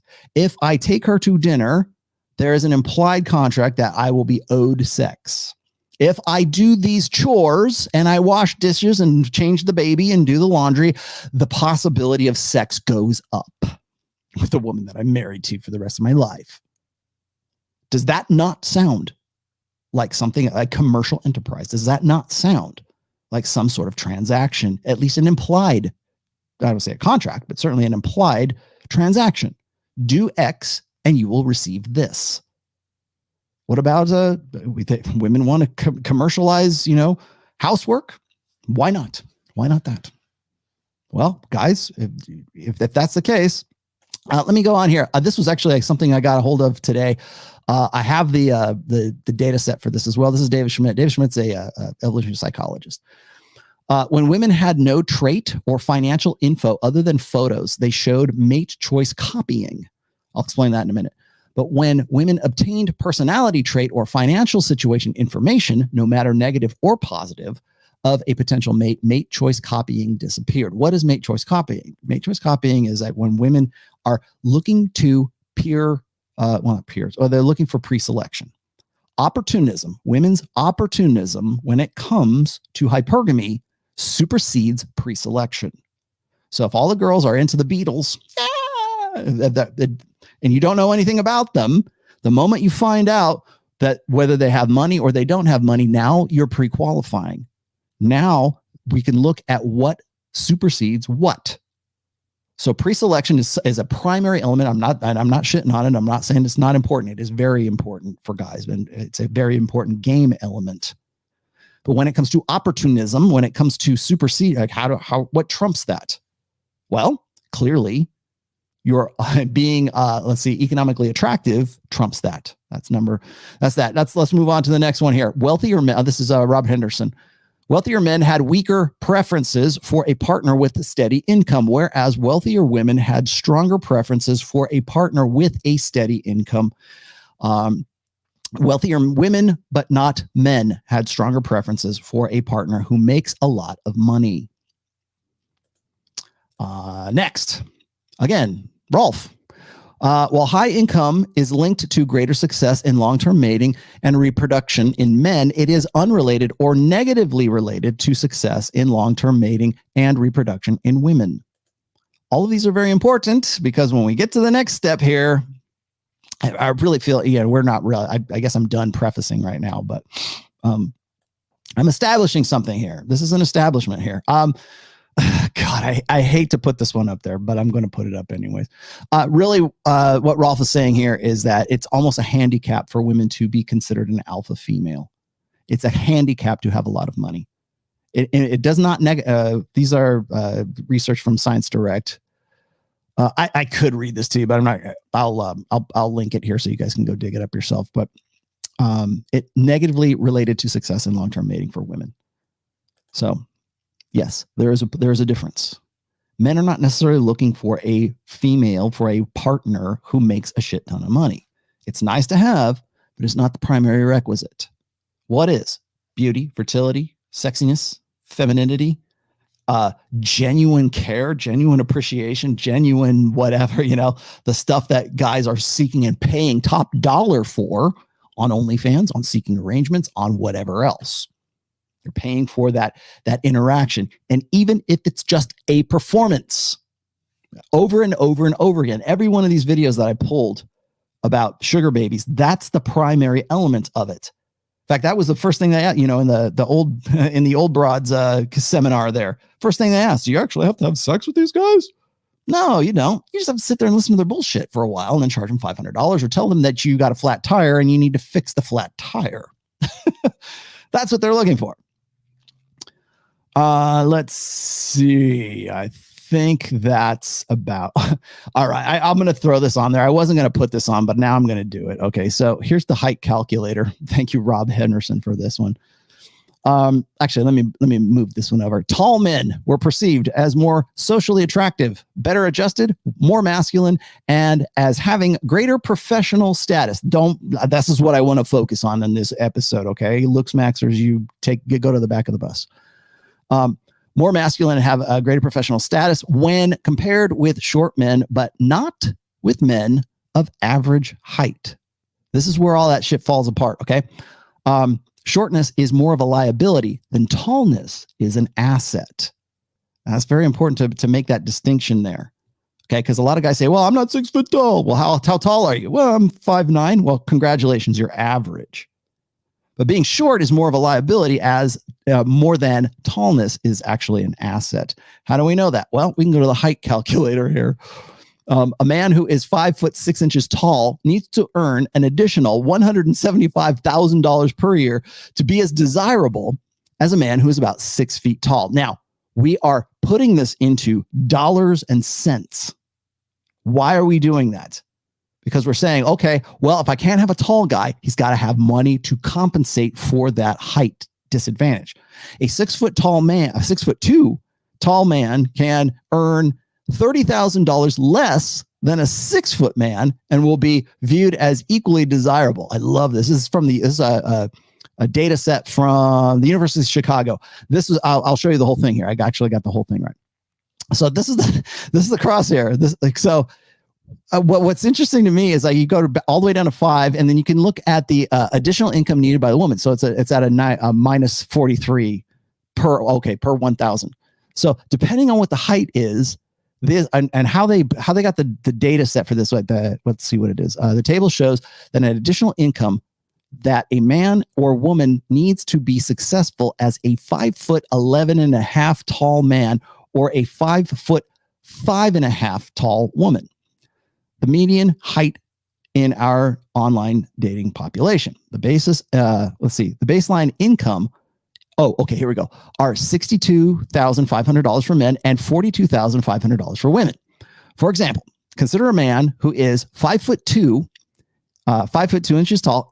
In order to be as desirable as a woman, to a woman, as a man who is 5'11.5" inches tall and who earns $62,500 per year, he needs to have an additional income of $269,000. He needs to make essentially $331,500 per year to be as attractive as the guy who is 5'11". Right? So we're breaking these things. I'm sorry if this sounds like splitting hairs. This is really kind of like Aaron Clary's territory right there.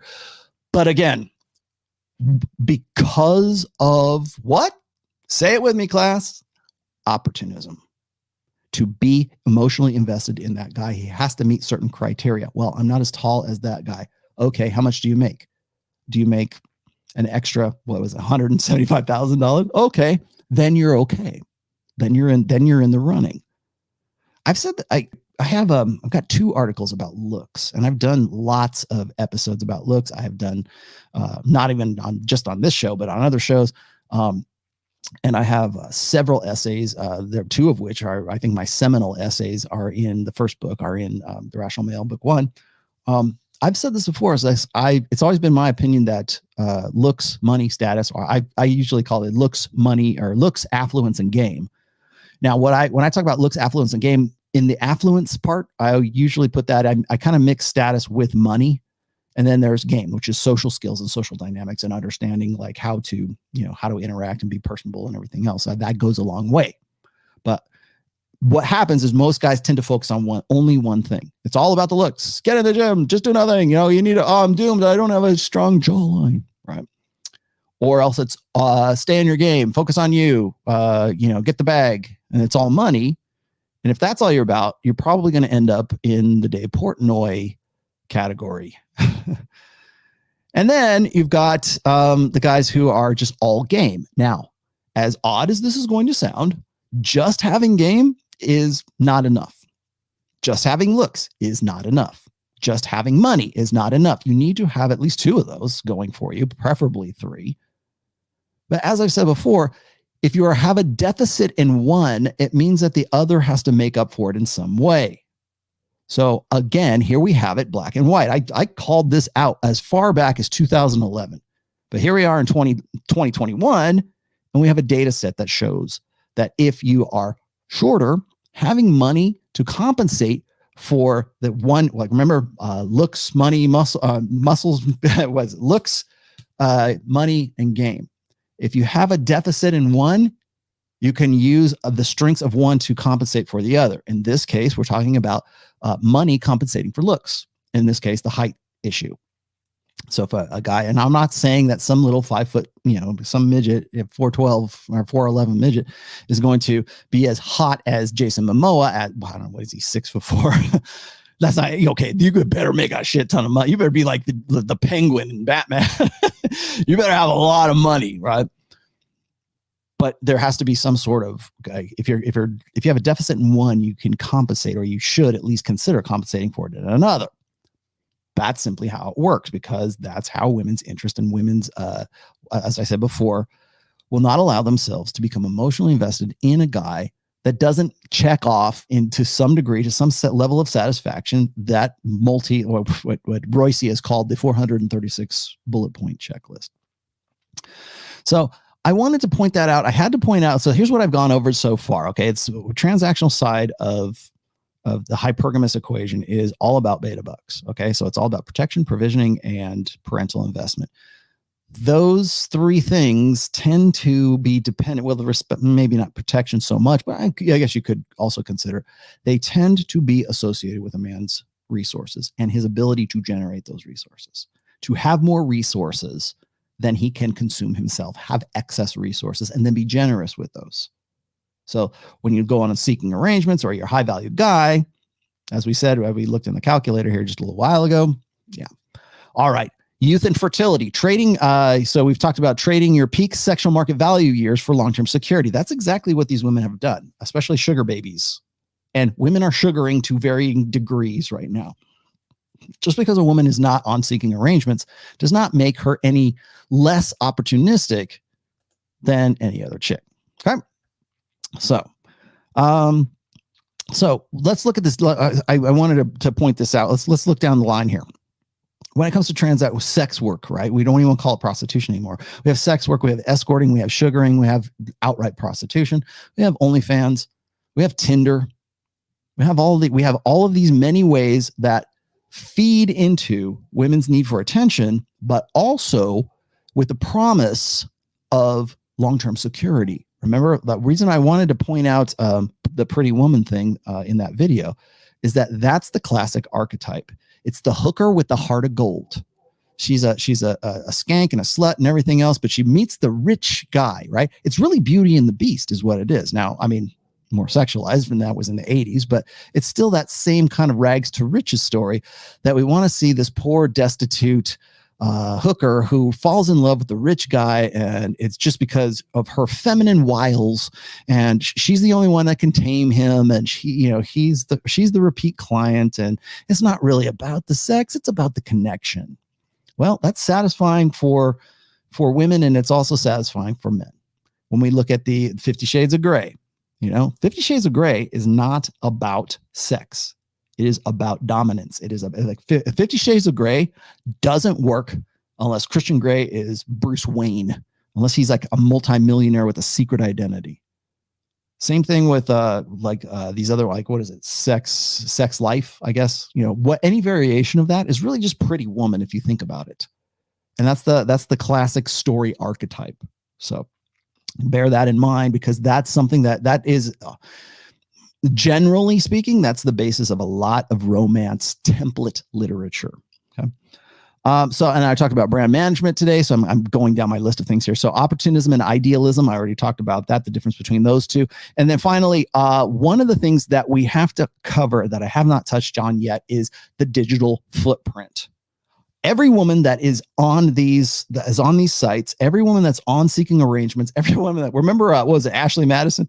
Every woman that is on Tinder, that is on Instagram, that is on whatever social media, and women just eat up social media, just like they're addicted to social media to the same degree, or potentially to the same degree that men can get addicted to pornography. The difference is that women are leaving a digital footprint. So if a woman was escorting, if a woman was a sex worker, if a woman was a sugar baby, remember that lady that was talking, that girl was talking about how she's trying to explain to her boyfriend, her real boyfriend, that she's an escort or whatever. I mean, they want to call it escort, but that's essentially what she is. She's a sugar baby. She's getting flown out. Well, imagine you're trying to have a relationship, a real, close, intimate relationship with some guy that you really are genuinely interested in. But at the same time, your performance art is sugaring. Your performance art is pretending to care. And I think what's happened really is, and this is just an aside here, but I think what's happening right now is like we are conditioning women right now to be to make everything an act. I think it was what was it at the very end of The Game by Neil Strauss in 2005. One of the things that Neil Strauss was concerned with guys who are like players, right? With the guys who are the pickup artists, the guys who are in the Mystery Method and all that. He mentioned this one term, and it was called social robots. And he was worried that guys would be disingenuous as a result of this, that all they would become is just this rote memorization act. On Saturday, yesterday, we talked about inner game on rule 0. And I made the case that guys need to internalize this. You need to make game red pill awareness part of your personality so that you will have it instinctively ready to go when you're faced with these decisions and these propositions and interacting with women. And not just women too, by the way. I mean, it could be just social skills, right? But you need to get to a certain level of internalization. Well, what Neil Strauss was talking about at the end of the game was social robots. He thought that that was never going to happen, but guys were just going to simply default to their programming, which was, run the cube or whatever the pickup line was, or calibration this, or, HB that, or, ratings and everything else. And they were worried. He was worried that at the time, I remember this is in the middle of the early 2000s, that they were teaching guys to become like just sort of rattle off by rote memorization things that they should or shouldn't say. Well, I think to some degree we do that with women right now. Women have become social robots. So what is genuine and what is not? What is performance art and what is not? What is sugaring and what is not? And if you're a woman watching this, I know Torsia's in there, but I have a very small percentage of my audience happens to be female, but I got a message to all the women out there. What is real and what is not? And sometimes I think that that's hard for women to really separate and parse. And so we've got guys who are trying to tell other guys that they need to man up and take responsibility without any authority and relying on old order thinking. But I don't think we're complete. If you're going to go and fall back on that, you at least acknowledge that women have become social robots to some degree. And after 21 years in the 21st century, if we're not looking at both sides of that interpersonal, intersexual equation, you have an incomplete understanding of this. So I wanted to talk about that because the digital footprint aspect of this goes back to that. So one of the things that I've talked about in the past is that when women leave a digital footprint, it is sort of the sign of what that girl was all about back in the day. So if she was crazy in her, she was in the hot guy in the foam cannon party back in her college days, like back in 2012, and now here we are in 2022. And now she's completely not, I'm just not like that anymore. I'll make you jump through these hoops because I'm just, I'm going to get right with God. Well, okay. But the fact of the matter is you have a digital footprint, ladies. Guys can go look that up. The internet never forgets. You might want guys to forget, but men are still we're still the same machine that we were way back in the day. Paternity, assurances of paternity make a difference to guys, whether they acknowledge it or they don't. On a subconscious level, on an instinctive level, men want to get with a guy get with that girl that is a good bet for their own paternity. That's why guys don't want to get with you when you're a single mom. That's why, when women proudly announce on Tinder that I'm a package and I've got 4 kids from 3 different fathers. And if that's not you, then keep swiping, Buster. Remember when last week I was talking about, or it was Wednesday's show, I was talking about Matt Walsh, and Matt Walsh was just completely offended. I can't believe that people are swiping and it's all based on the cover of the book and just what you're seeing. It's like, dude, welcome to the 21st century, Matt. And it's not guys doing it. It is women that are doing it. And they're frustrated. So frustrated that 80% of those guys are rated as below average. Statistically speaking, numbers wise, you are wrong. Wrong, sir. Very, very wrong. And you need to wise up. If you really have an interest in saving the West or like improving masculine conditions or whatever, you need to look at the numbers, man. You need to grow the fuck up. Look at what's going on and have the 90% of the time when I'm looking at this stuff, it is masculine apologetics. And I want to show you, we're going to continue on with this, but where'd that go? Here we go. This is going to be a great one. All right. I won't do the whole thing. Dr. Jordan Peterson did a fire. All right. So this guy is my favorite whipping boy. So I'm just going to push past his introduction here.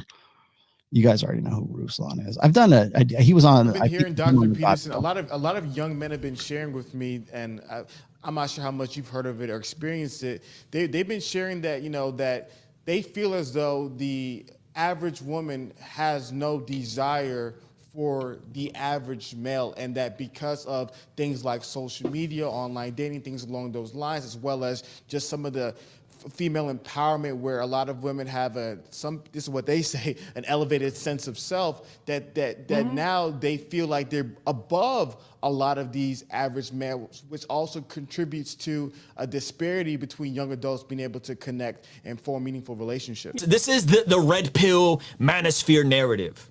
Average women don't want average men. This is Kevin Samuels. Ma'am, what is your height? What is your size? You're average at best, right? And Hafiz is saying, hey, listen, this is the thing that's happening. Average women don't want average men. What is going on? And listen to Jordan Peterson's response. Women are more picky in their mate choices than men, especially sexually. That's the case in every culture. And it's not surprising, because women have more at stake sexually than men do, per episode, because men don't get pregnant, obviously. And so that female pickiness is, that's the case. That's definitely true. Whether it's worse now or not, I doubt if it is. All we've been hearing from is how it's so much worse. It's so much harder. 100 years ago, an average man can get an average woman. It's so much harder. And now, Jordan Peterson pushes back and says, I'm not sure if it is. I doubt if it is. I would. All right. That is peak disingenuousness from Ruslan right there. Okay. The reason for that is just 20 years ago, Ruslan, we didn't have the internet. Simple as that.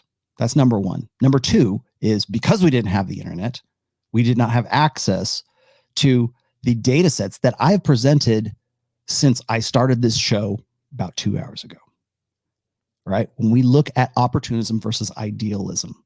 Oh, is it harder today? Yes, it is, because women know the data.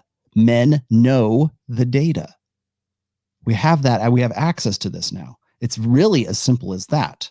Now, you want to talk about, well, because what he's going to do is he's going to make a plea here for masculine responsibility, as you might guess. But I wanted to point this out because right up to now, I have talked about nothing but the state of intersexual dynamics in the 21st century, sugaring, and various aspects or various variations, let's just say, of that sugaring.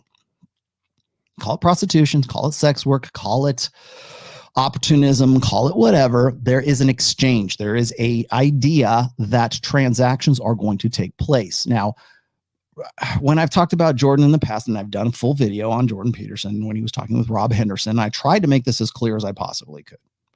And what I said was this, is that Jordan tends to focus only on one side of hypergamy. That is the beta buck side.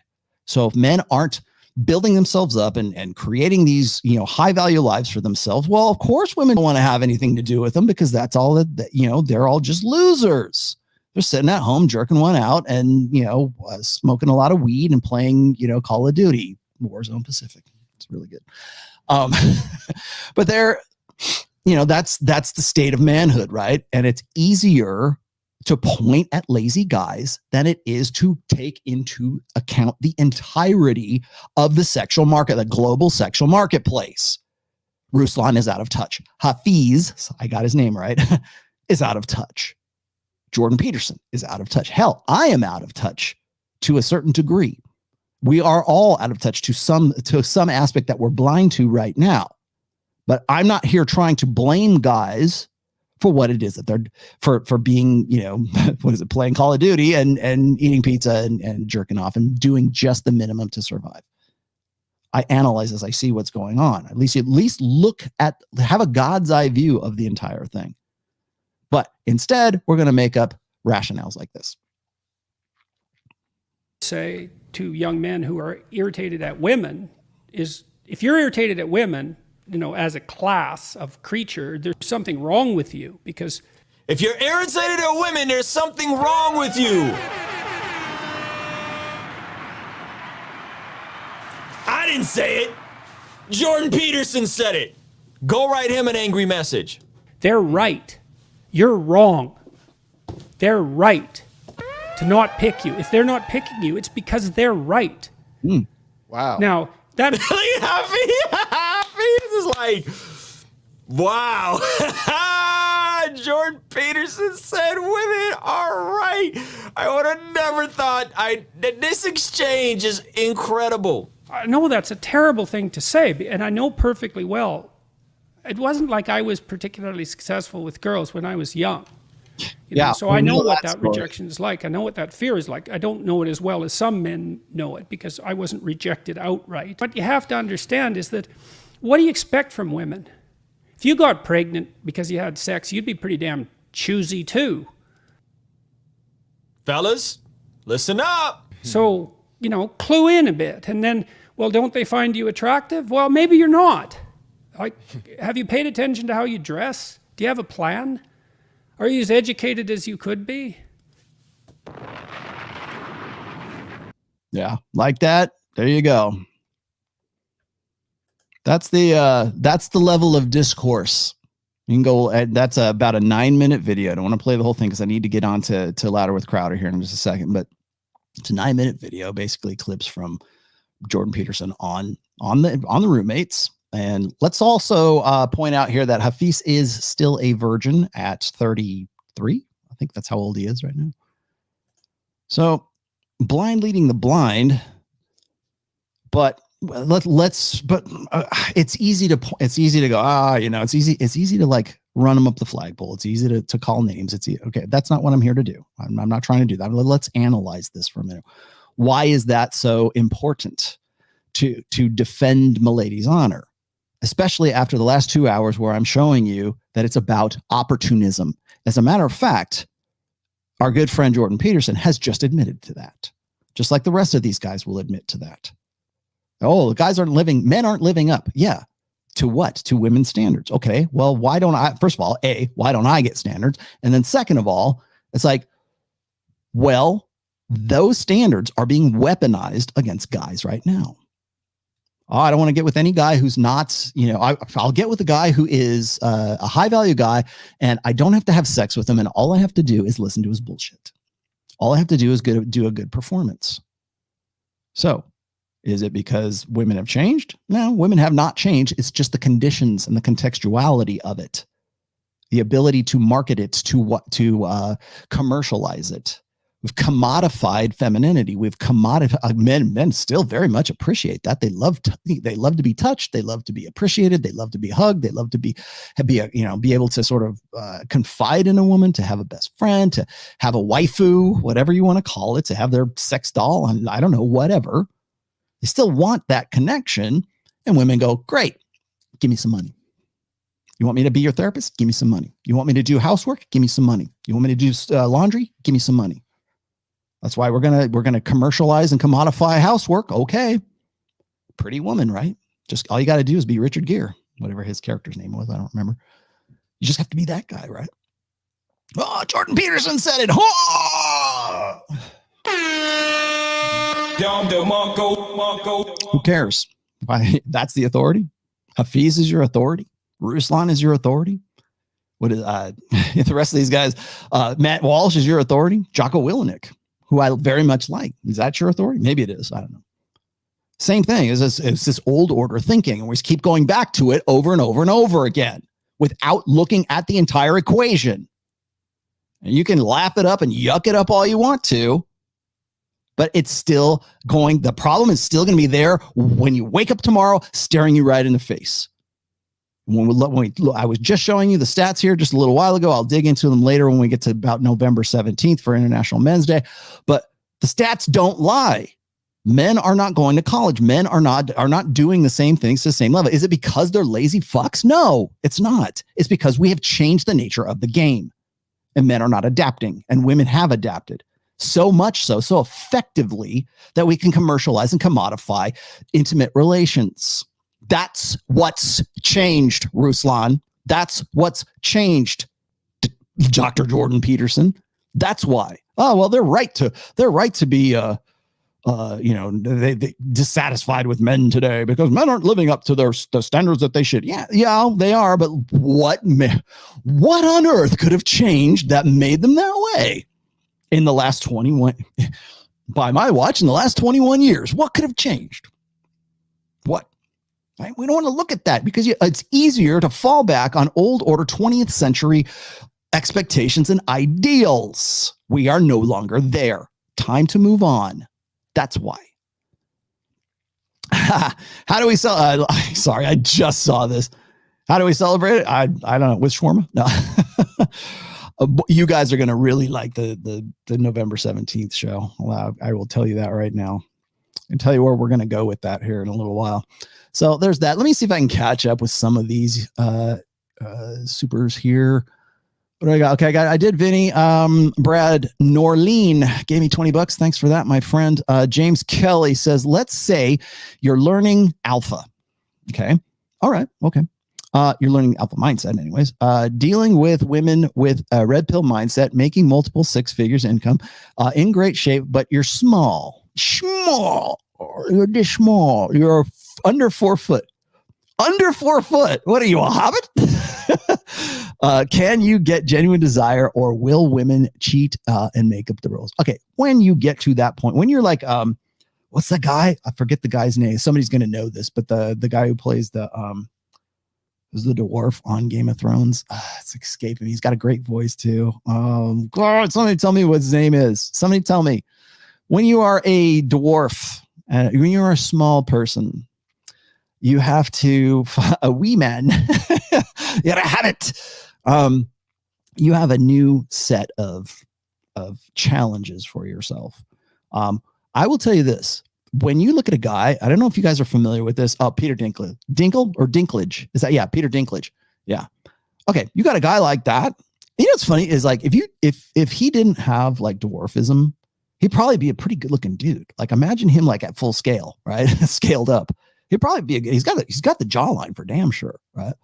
But he's just no. You know, like the guy, I forget the dude who was the mini-me and Dr. Evil. And then, but my example is going to be this is, I'm not going to say game is going to change Ricky Berwick into a overnight player and he's going to be dating supermodels. Okay. That is an extreme outlying set of circumstances. Now, if you are like Ricky Berwick makes a shit ton of money off of being Ricky Berwick. So is he going to get lit? I don't know. Does Ricky Berwick? Probably not. But not naturally anyways. But why did Lemmy Kilmister from Motorhead get laid? Well, he's a rock star. Yeah, but he wasn't always a rock star. And he's an ugly dude. Gene Simmons, not known for his good looks. There's a lot of guys you can point out, like they started as, let's say below average. They were in the 80%, but they did not accept that. And they found ways around that. There are ways to make up for those deficits. Are you going to be getting laid like tile if you are Ricky Berwick or you are a little hobbit? Probably not. But there are other ways you can make a good life for yourself and probably really well, considering you can turn your deficits into your strengths. Let's see what else. Brad Neal, Vinny, I got to you. The sugar daddy must be real desperate to fall for such fake. Okay, I got to you. Colossal Squid. Jay the Colossal Squid. Man, I wish I had a sound drop for Jay the Colossal Squid. It seems like pragmatism is one way off the realism idealism carousel that both men and women are jockeying around at the mean. I guess the average, which means which is what the red pill offers men and their loved ones. Okay. Wando, today's soundtrack, definitely no ordinary love. Walt Mosher, what is real for women, her emotions, what is real for everything else? If they can't feel, it's not their reality. True. YOLO. It's is it correct? Okay, YOLO. Thank you for that. Can I get YOLO? Maybe did I pass him up? I want to put him on screen if I can find him. Damn it. Sorry, YOLO. Everybody's like blowing up the chat, but I don't have quite as many supers today as I did. No ordinary love. Got to you. David G. Oh, I didn't even see this one.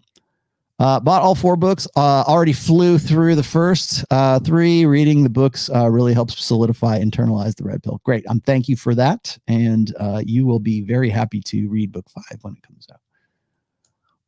YOLO. There we are. Now I got you. Is it correct to say that a belief neurologically, brain-wise, is a conditioned reflex in the nerve system? How is... Do I look like a neurologist to you? What about me makes you think I'm a neurologist? I'm a neurological expert. How is the best way to erase false blue pill beliefs? Practice, practice, practice. Because those false blue pill beliefs, as I keep mentioning, YOLO, are the result of conditioning, usually a lifetime of conditioning. And the problem with that is, I mentioned this on yesterday's show on Rule 0, is you have to unlearn you have to unlearn. That's what you have learned. That's what you have to do. You have to unlearn blue pill beliefs. You have to unlearn those things. That's really kind of tough because a lot of guys depend on those beliefs.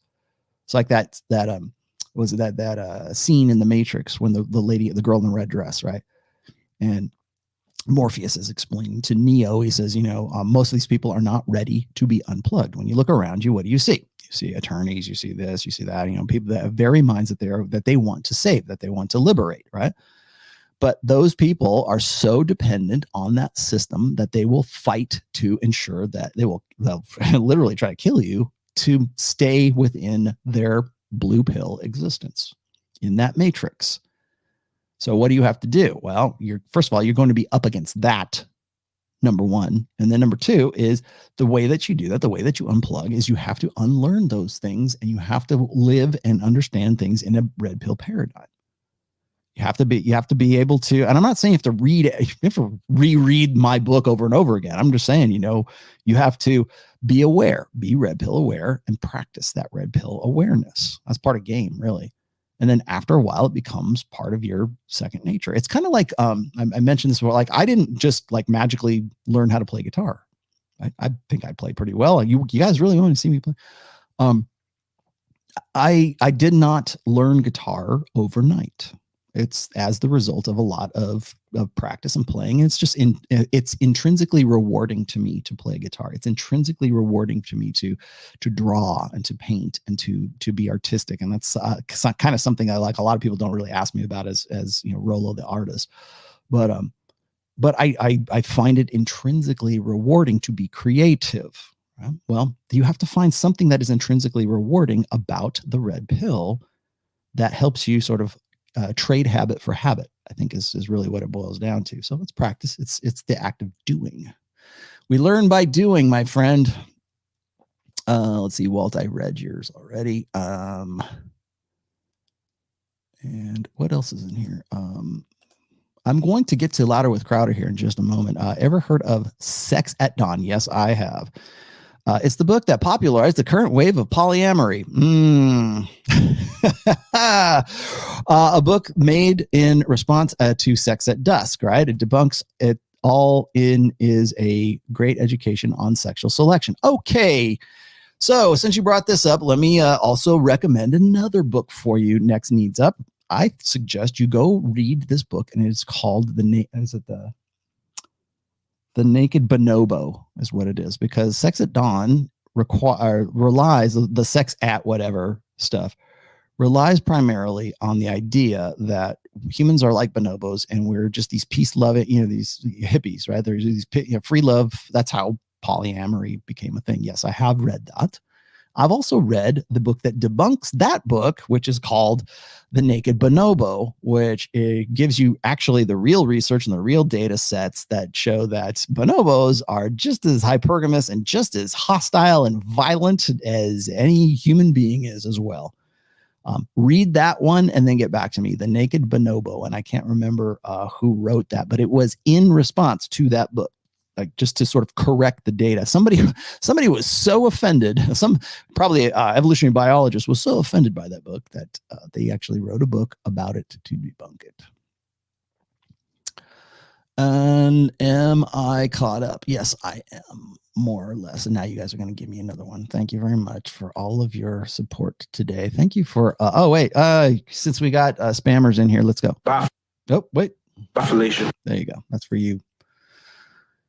Hot nude girl. What is it? Hot live girls. Live nude girls. So much feistier than the dead girls. Anthony Finocchiaro. Okay, we're going to read this in an Italian accent. Okay, Anthony. Is there an effective way to work with the being short? 5'6", not too bad. Turning the negative into a positive, at least in terms of strategy. Is there appeal style? Okay. So yes, there is. Again, I hate to defer you, Anthony, but watch tomorrow's show when I am on with Troy Francis, because we will definitely talk about height disadvantages. So remember this.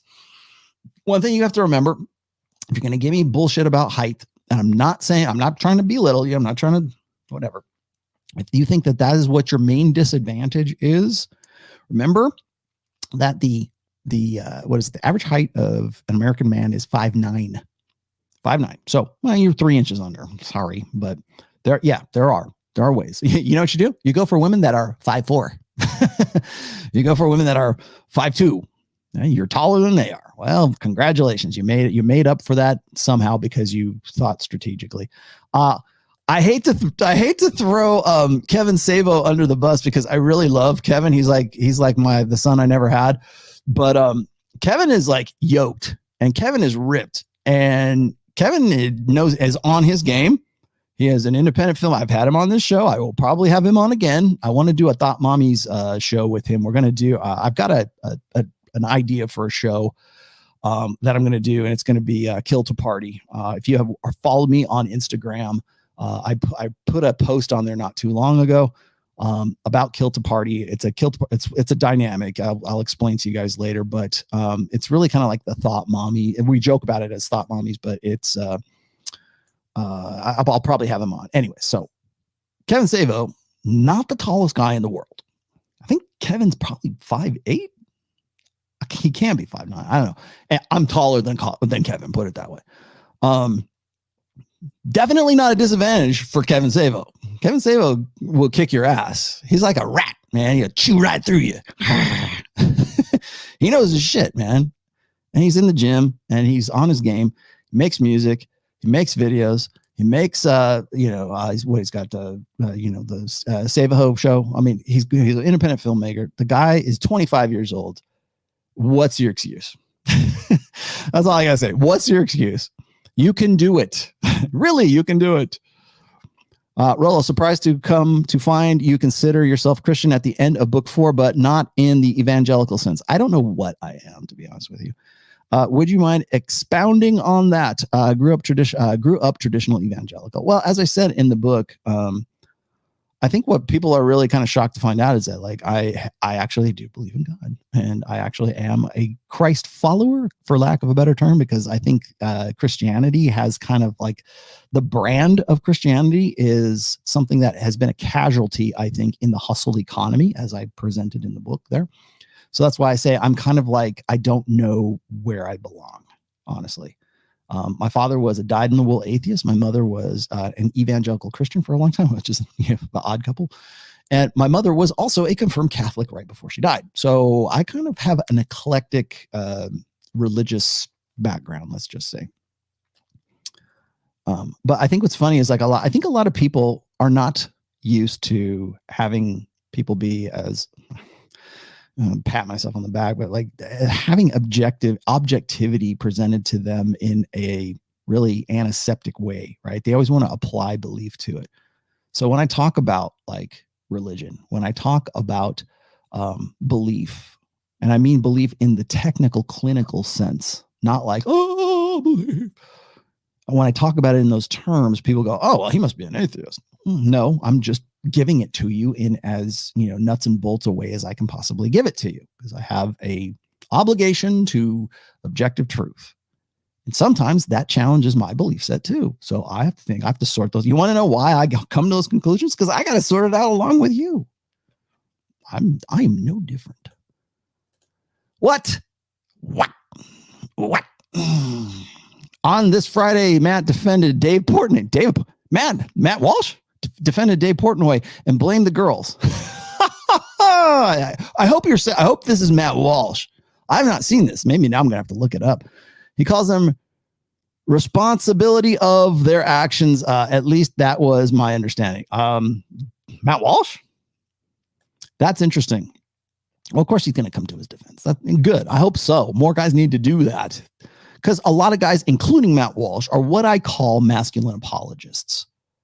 A lot of the, like, when I look at, I hate to use Ruslan because he's like a nobody, but like the roommates and Jordan Peterson are not, but they are prime examples of masculine apologists. Oh, sorry for my dick. You know, I'm just a guy. I don't know any better. Have you read Pinker's Battery? No, I have not, but it is it's queued up in my Audible right now. I do have it. It's childishly naive. I'm sure it is, because a lot of the stuff, God damn, thanks for posting that. His knowledge of human nature. He and Dawkins are oddly delusional. They're not oddly delusional. They are conveniently delusional.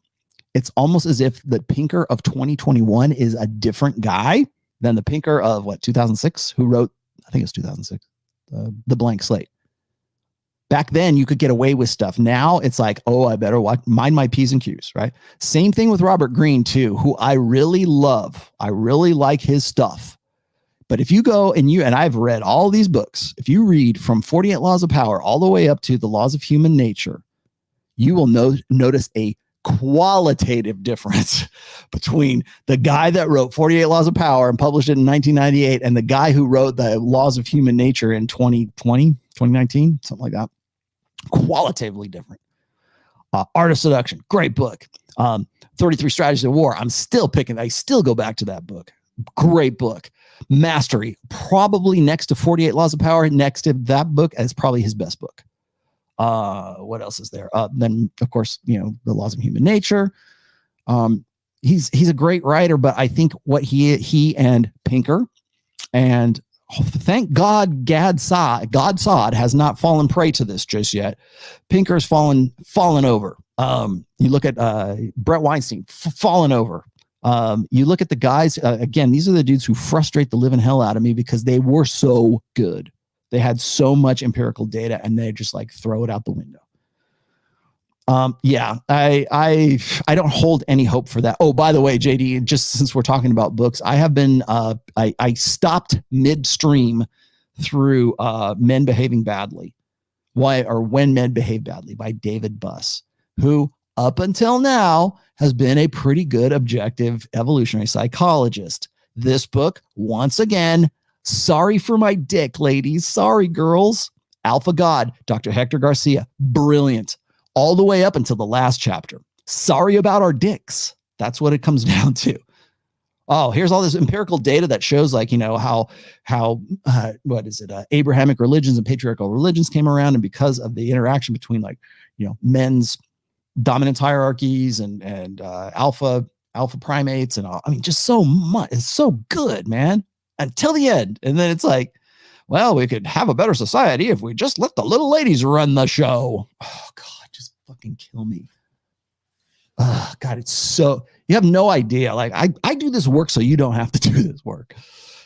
Oh, but sometimes I had to stop it. Actually, the first time I have ever returned a book to Audible, and you can do that, I didn't know you could, was because I wanted the credit back so I could get another one, was for that book.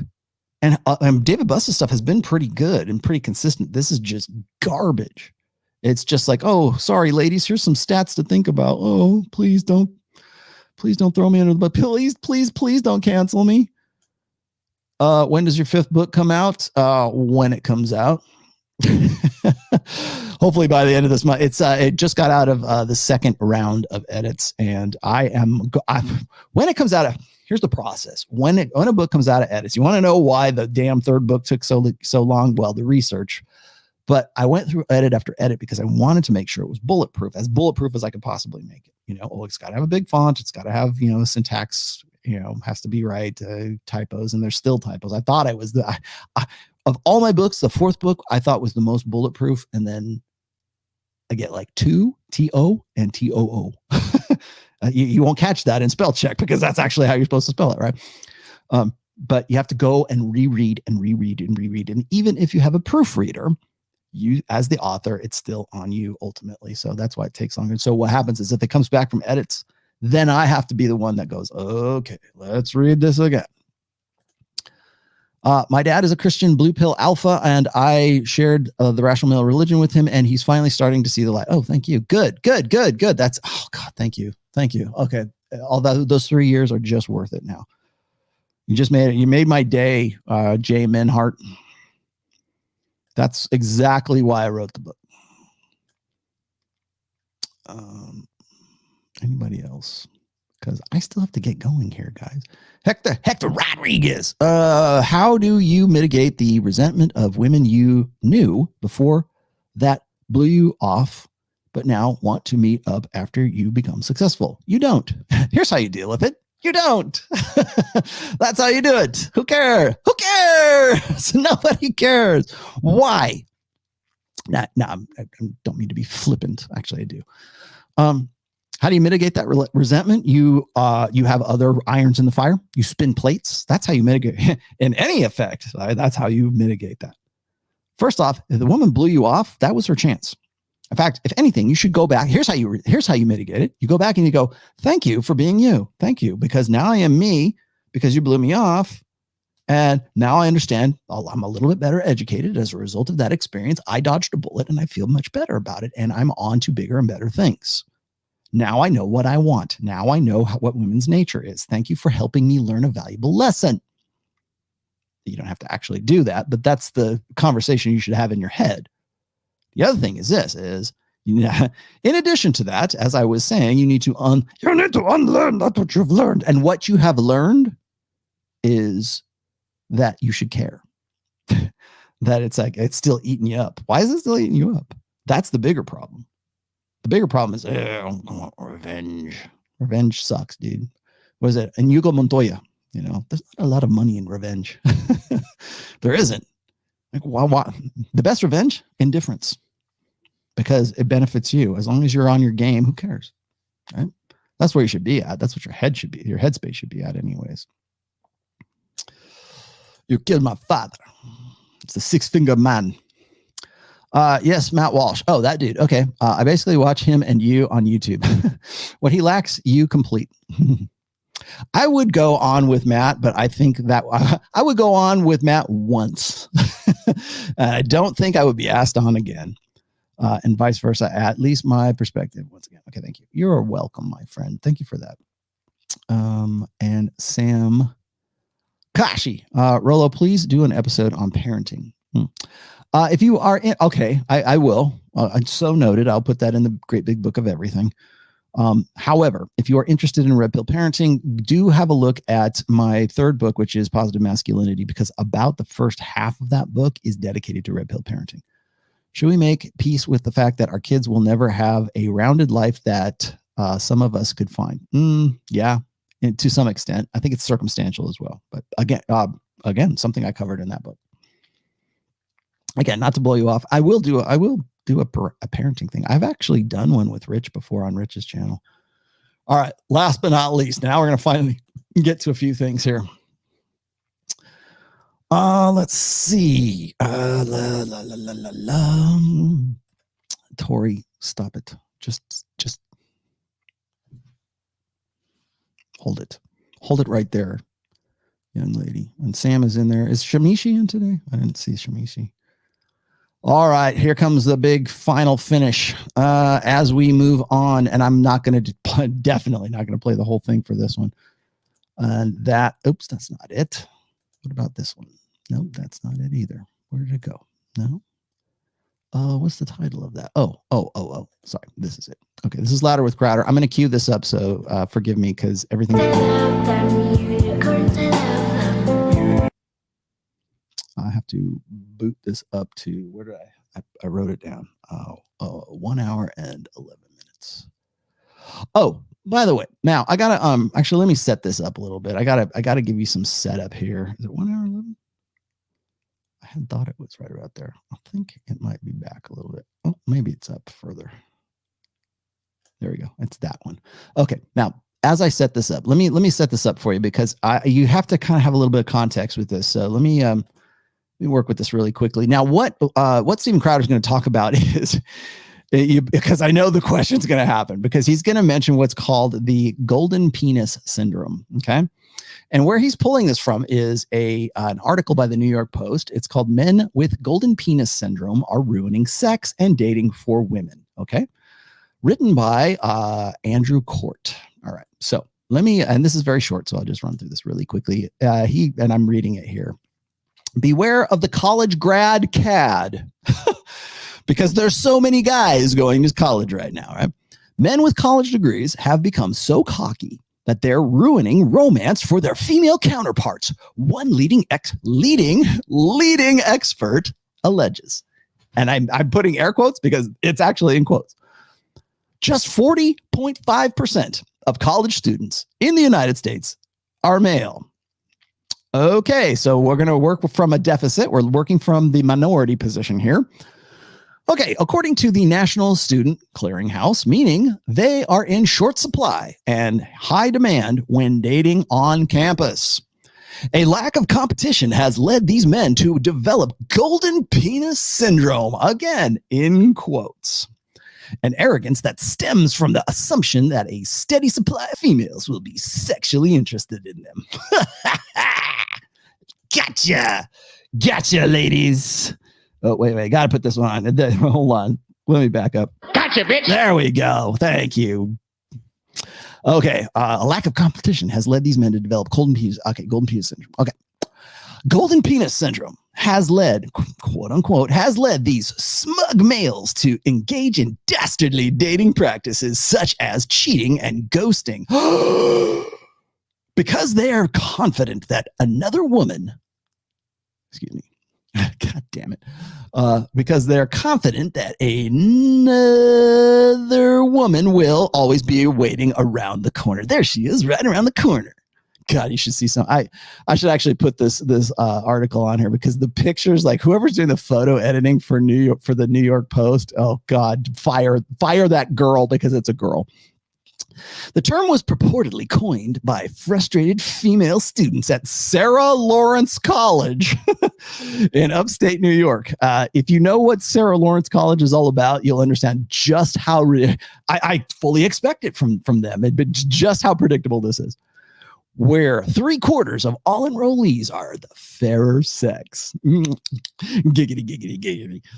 Journalist John Berger believes many college-educated men, I guess he's the dating expert, he's the expert on golden penises here, believes many college-educated men in their 20s, 30s, and 40s have also developed GPS, golden penis syndrome, because they're similarly in high demand when it comes to dating.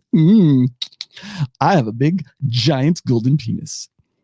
The sex Sterling, call me. The sex ratio among college-educated heterosexual singles in Manhattan is approximately 3 women for every 2 men. I've interviewed a lot of men who were continuing to take advantage of that imbalance. Wow. Secret insight here. Berger told Mel Magazine. I have no idea what Mel Magazine is. Somebody knows. Not me. I have no idea. Somebody who's not me knows what Mel Magazine is. Mel, M-E-L. And this is a quote, and 1981 was the last time that 4-year colleges in the U.S. graduated more men than women. Damn, really? Ever since, women have been leaving men in the educational dust. Berger, who penned the best-selling book, quote unquote, Dateonomics. Wow. That might be a copyright or a royalty infringement there. Carl, Black Label Logic, he has gendernomics. How dating became a lopsided numbers game. Numbers? Would this be a book of numbers? Further explained to the Daily Mail, we're seeing a generation of young men who think they're Adam Driver.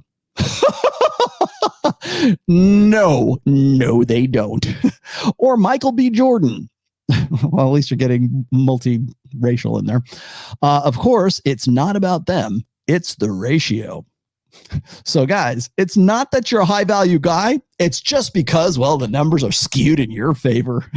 So all of the shit that Jordan Peterson was just saying a moment ago, that how guys need to man up and get their shit together and really become high value guys, that doesn't mean anything, because you, my friend, have a golden penis. If you, what was it? When I was looking at the, was it the Delusion calculator just a little while ago?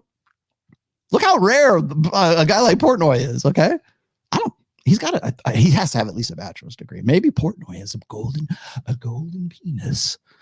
Okay. We're seeing a general. Okay. So it's not about them. It's the ratio. Oh, okay. He continued. When men are in undersupply, the dating culture becomes less monogamous. Men are more likely to treat women as sex objects and treat relationships as disposable. That's funny, considering that women are in a position right now to be polygamous of their own choosing. Remember, women would rather share an alpha male than to be saddled with a beta, a faithful beta loser. We see that over and over and over again. Why does sugaring exist? Okay, here we go. When men are in, men treat women as sex objects and treat relationships as disposable. No. Maybe you don't understand the supply side of this whole, or the demand side of this whole thing, right?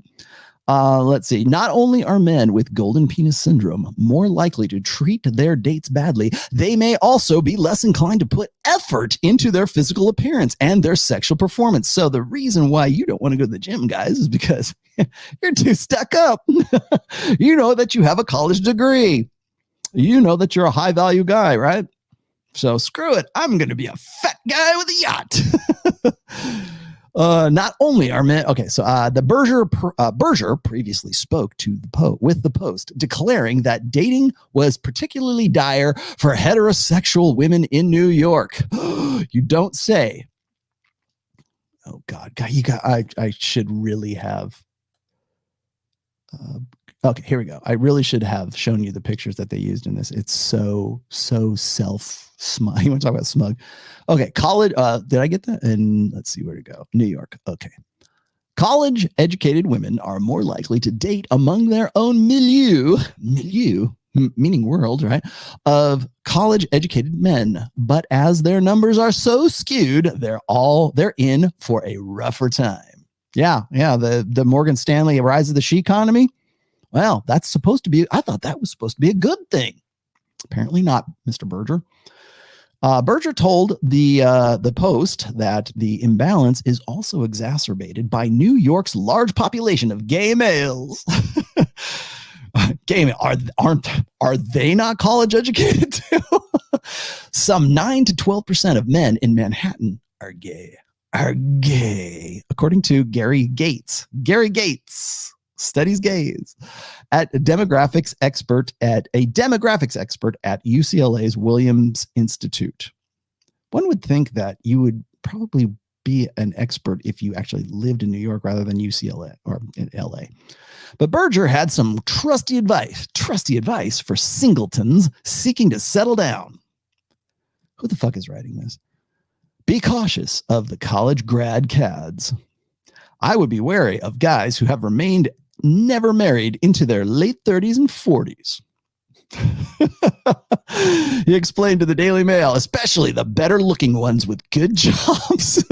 These men are having too much fun playing the field. He also advises women to be assertive when pursuing romance, stating, fact is, men like women who like them. Also, a man is much less likely to take advantage of a woman who puts herself out there. You mean like seeking arrangements?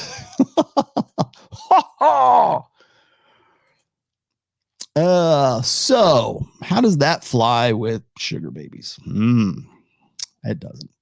Now, that is what I wanted to give you that because I love that. I'm sorry, I had to get a little improvisationally acting there. You know, people love my voices, whatever. But I had to give you some preview here because that's exactly what Louderworth Crowder, or Stephen Crowder, is going to be referring to here as he sort of digs into what he thinks is the problem with the dating market today. Syndrome, okay? And this is a problem where women are saying there aren't enough men available. Also in New York, ironically, in this column, it's exacerbated by a significant gay population in New York. Who could have figured that out? Where would that stem from? Is that, I don't think the sexual liberation from the feminist movement would have anything to do with that. So every issue that you complain about, women, legitimately, and I am empathetic towards you. I have a white woman wife, just to be clear, hashtag white woman. I have a wife who's a stay-at-home mom now, and she used to be a professional. So I have some experience with this, living with a woman and what it is that she has valued and where she has found herself happy. Here's the issue. Women, if you look back at what women wanted in the 1940s, 1950s, 1960s, and you'll try and say, oh, they want, voting, abusing women. No, these things were never, abusing your wife was never something that was so societally accepted. That's not patriarchy. No. Patriarchy was they were the ones who voted for women to have a right to vote. Most women didn't want the right to vote because of the responsibilities that it came with. I'm not talking about that. What I'm talking about is what women wanted out of life in the 1950s, 1940s, and specifically what they wanted out of men has changed decade to decade so dramatically, whereas what men want from women is still the exact same.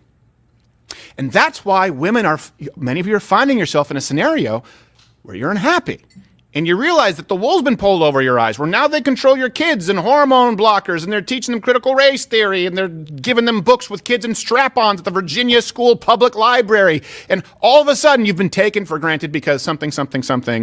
All right. So he's voicing his concern with the what women want from men and what men want from women. Well, he's right in that sense. What he fails to acknowledge is it wasn't just some gradual decline. It wasn't some just gradual decay since World War II, right? 50s, 60s, yeah, right up until hormonal birth control, right up until the advent of the pill. Yeah, you are 100% right about that. But whenever you go back in time, whenever you're looking at any stat, when you look at marriage stats, you look at divorce stats, you look at abortion, you look at, single motherhood, when you look at, unwed mothers, when you look at stats like that, look at where that spike starts, right around 1964, 65, something like that, right? And that's right in that area. It's not just something happened. No, it didn't. Well, something happened. Yeah, something very dramatic happened. It wasn't the right to vote. It was the right to have sex without any consequences, without any worry. It was the fact that we handed over the reproductive process of the entire human race to one sex. That's what happened. That's exactly what happened. And here we are, almost 60 years and behind it. Vulva, right? So let's go through some of the primary gripes that I hear women often complaining about today. And this is now from the feminist movement that have been created, a self-fulfilling prophecy. One, okay, here you go, that women are being sexually objectified. You hear this a lot. This is a problem now, right? And you have the era of Me Too. And again, men need to clean house with Me Too. Right? It's men who need to kick the ass of rapists. Hey, by the way, do you want to know what happened? See how rapists and child molesters do in prison. Yeah. Even violent male criminals aren't huge fans, just to be clear. There's a reason Weinstein kept it to himself outside of, Matt Damon. Well, I think Weinstein's going to have no issue in the rape department. No. It'll be a rape cornucopia. Yes, they may beat him daily, though. Yeah.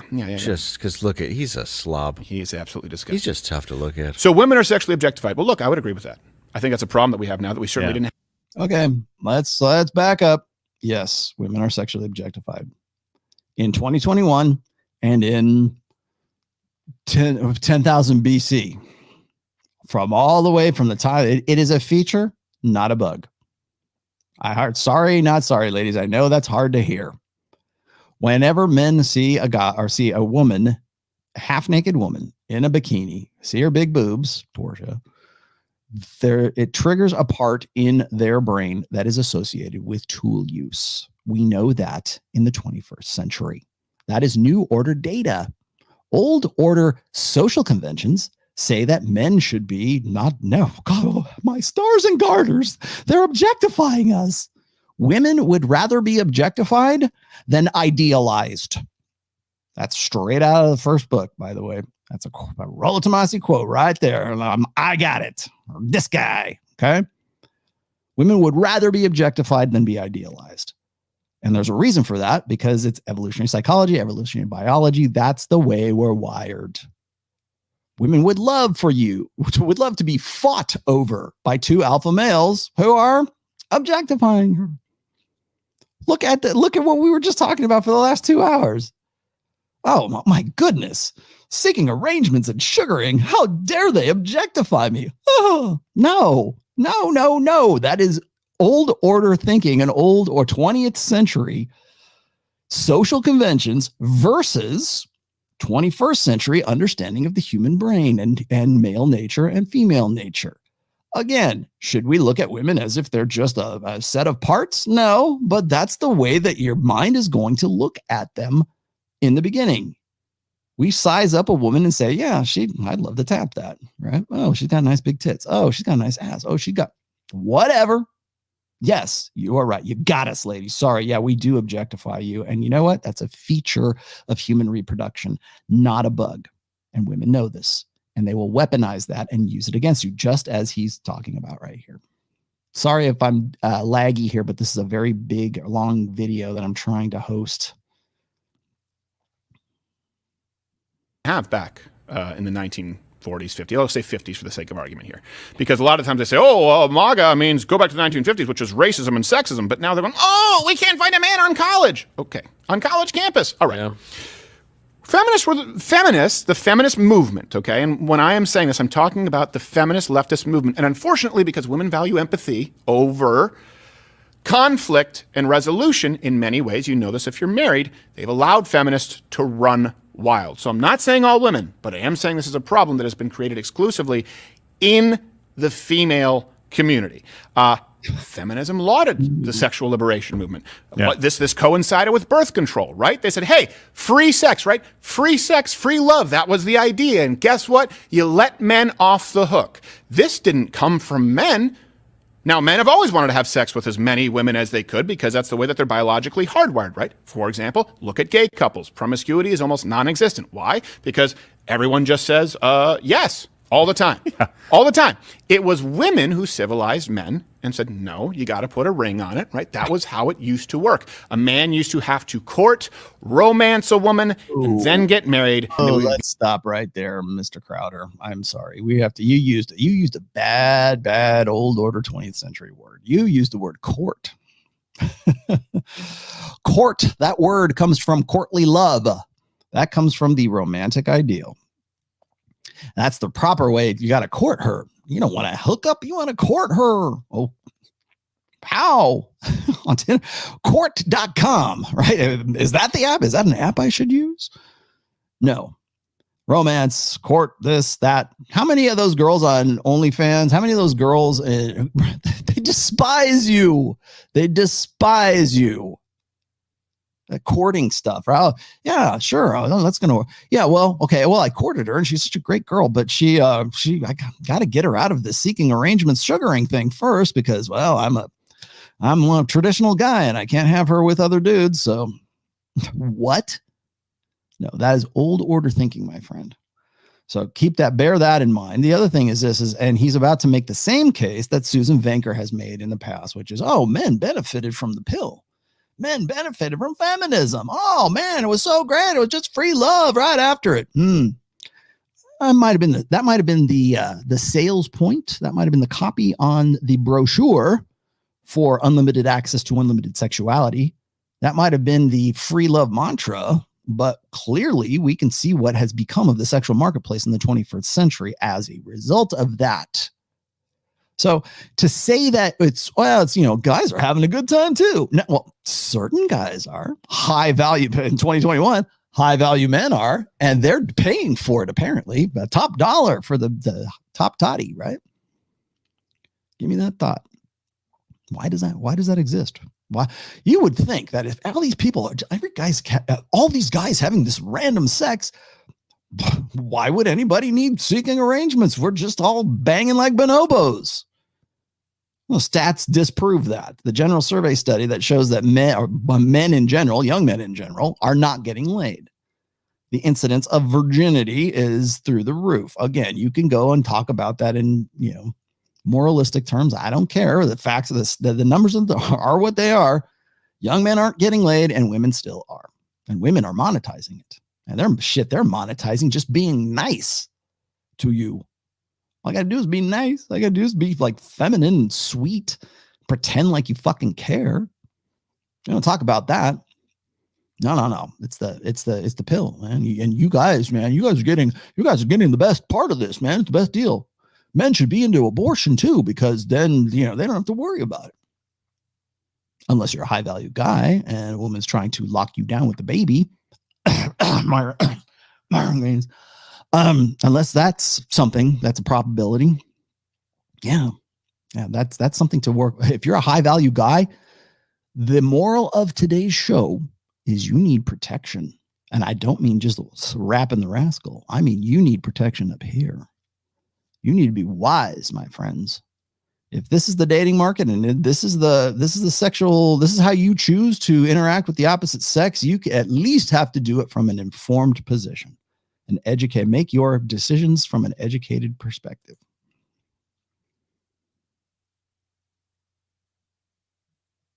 He engaged in a sexually monogamous relationship. I feel like there was a guy like behind the curtain pulling the strings, like, you want to have sex with everyone. Yeah, like, exactly. Like guys are like, oh no, please don't do that. This right? is not the penis you're looking for. Yeah, seriously, it's like the topless thing, like, free the nipple to piss off men. It's like this, like the women's sexual liberation. I bet you Donald Trump was back like, oh no, not free sex, stop, gross. The first like motion picture to ever come at you was like a train.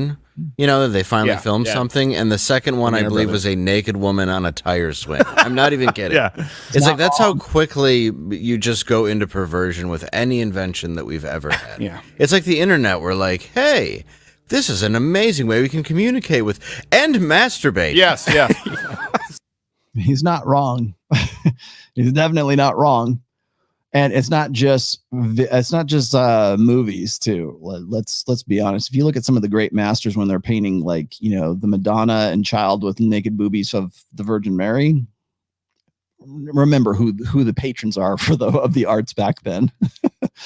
Oh, it's fantastic. Oh, I have this realistic depiction of a woman who's naked, or at least partly naked. Remember what happens when a man sees a half naked woman. What part of the okay, chill. Wait, where is it? Hello there, children. How's it going? Okay, children, here's your test. What happens when a man sees a half-naked girl in his brain? What part of the brain does it trigger?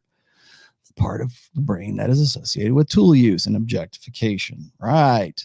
And he's not wrong. Every new technology finds its development, or it might be a great new invention. Okay, it might be just like a new painting technique, like traditional Leonardo da Vinci, right? Michelangelo, a new realistic perspective and realistic looking boobies and whatever. Here now, Aaron fucking Clary, my art degree is going to pay off, because if you go back and you look at art history, and you look at the Rococo period, and you look at the Baroque period, and you look at like a lot of these other, like some of more of the classical artists, and you look at the women that are portrayed in these, and I don't mean the Rubenesque period, by the way. Well, maybe even that too. But really, what is that? It's pornography of the time for rich patrons of the time. And we go, oh my gosh, look at the suppleness of the breasts and the arms and the face. It's so realistic, right? Yeah, it was a new technique, and we used it for what? Getting off. Everybody wants some, man. Everybody wants some. That's the most true song in the world. Thank you, David Lee Roth. Everybody wants some. Want some, getting some. So what happens? We found, photography. Oh, great. Now we can take a picture of this rose. Oh, and this naked chick over here.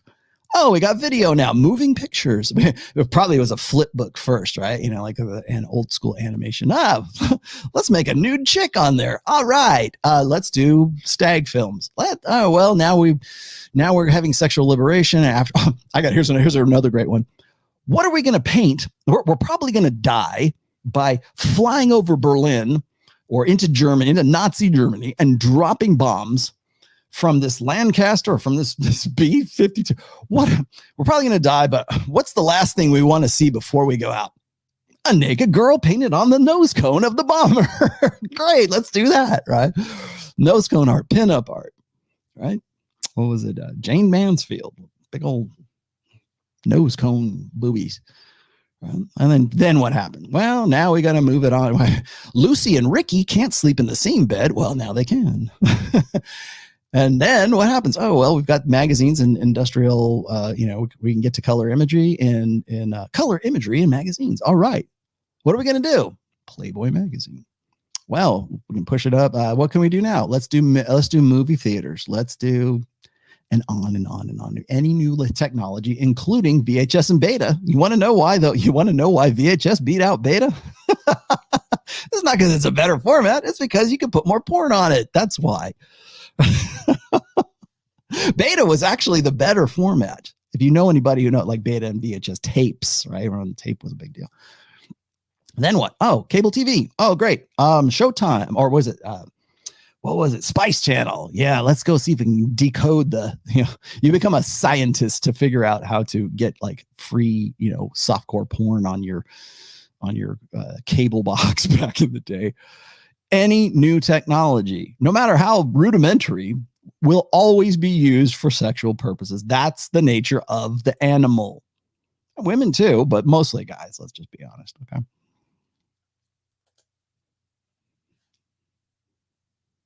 Second use. Was that a tire swing? Oh, that would look nice out in old Boo Radley's front yard. Yeah, I could really see how a kid could. Can I put my snatch on it? Is that let's make porn free? I was gonna say, to be fair, that first movie, it was called Train Coming Into a Station. Was it really? Yeah. Well, stop it. There you go. So there's a little symbolism there. All right, here's another complaint. The second one was part 2. The issue is the stopgap was removed from carnal sexuality. And now a lot of women are upset that, and rightfully so, I agree with you, that a lot of men are this is what's happening, the golden penis syndrome. They're playing the field because they have more options. And an underlying theme here that you will understand is that women have, throughout the decades, tried to increase their value in the romance and in the dating marketplace in ways that they see men add value. But it doesn't add value to a man. What do I mean? Women have said, well, I'm a professional career woman. Well, men don't care. Right. Women say, well, I make a good income. Men don't care. Well, I have a college degree. Men don't care. You value that in a man. A man still values the same things in general when polled: kindness, being attractive, nurturing, loyal. These are things that are not going. Men don't say, oh, does she make a good income? Women see that as valuable because that's the role of protector and provider, whether you want to admit it or not. Okay, that's the beta bucks side of hypergamy. Thank you very much, Crowder. But he is correct, Steve. I hope you would watch me at some point. I'll be on your show if you want. But the fact remains is that you're still focusing on, it's funny, he complains about the carnal, the unlimited. Really what he's complaining about is unfettered hypergamy. It's not about like guys being, now we can just bang anything on 2 legs. That might have been the case right after, like at Woodstock, right? It might have been in the free love, generation. But boomers, you probably, hot damn, man. We don't have to worry about pregnancy. Awesome. No, you still do, because you basically signed away any control that you previously had under the old order, which was the fact that women had to select men based on both sides of hypergamy. He had to be a good provider.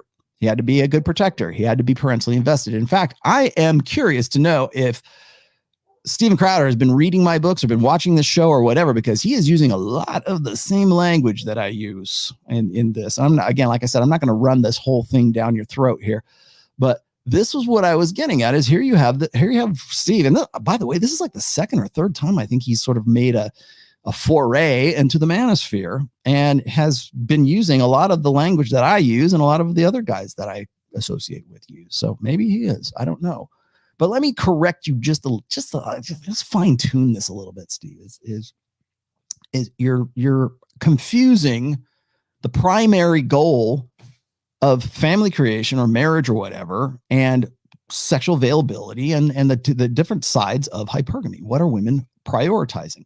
Well, according to this mentality, and he's not the first person to do this, so I don't want to stop just picking on him, but what happens is when guys do recognize the dualistic nature of hypergamy, alpha fucks, beta bucks, something that we just saw a little while ago that Jordan Peterson doesn't want to acknowledge. Guys will say, well, he has acknowledged that. No, he acknowledges it in the same way that Steven Crowder is right now. So Crowder will say, well, women wanted to base their decisions on a long-term mate on protection and provisioning and parental investment. Where have we heard that before, Steve? As I said, language. However, that's the beta buck side of hypergamy. That's the long-term security. That's the survival instinct. That's the offspring instinct. That's that side.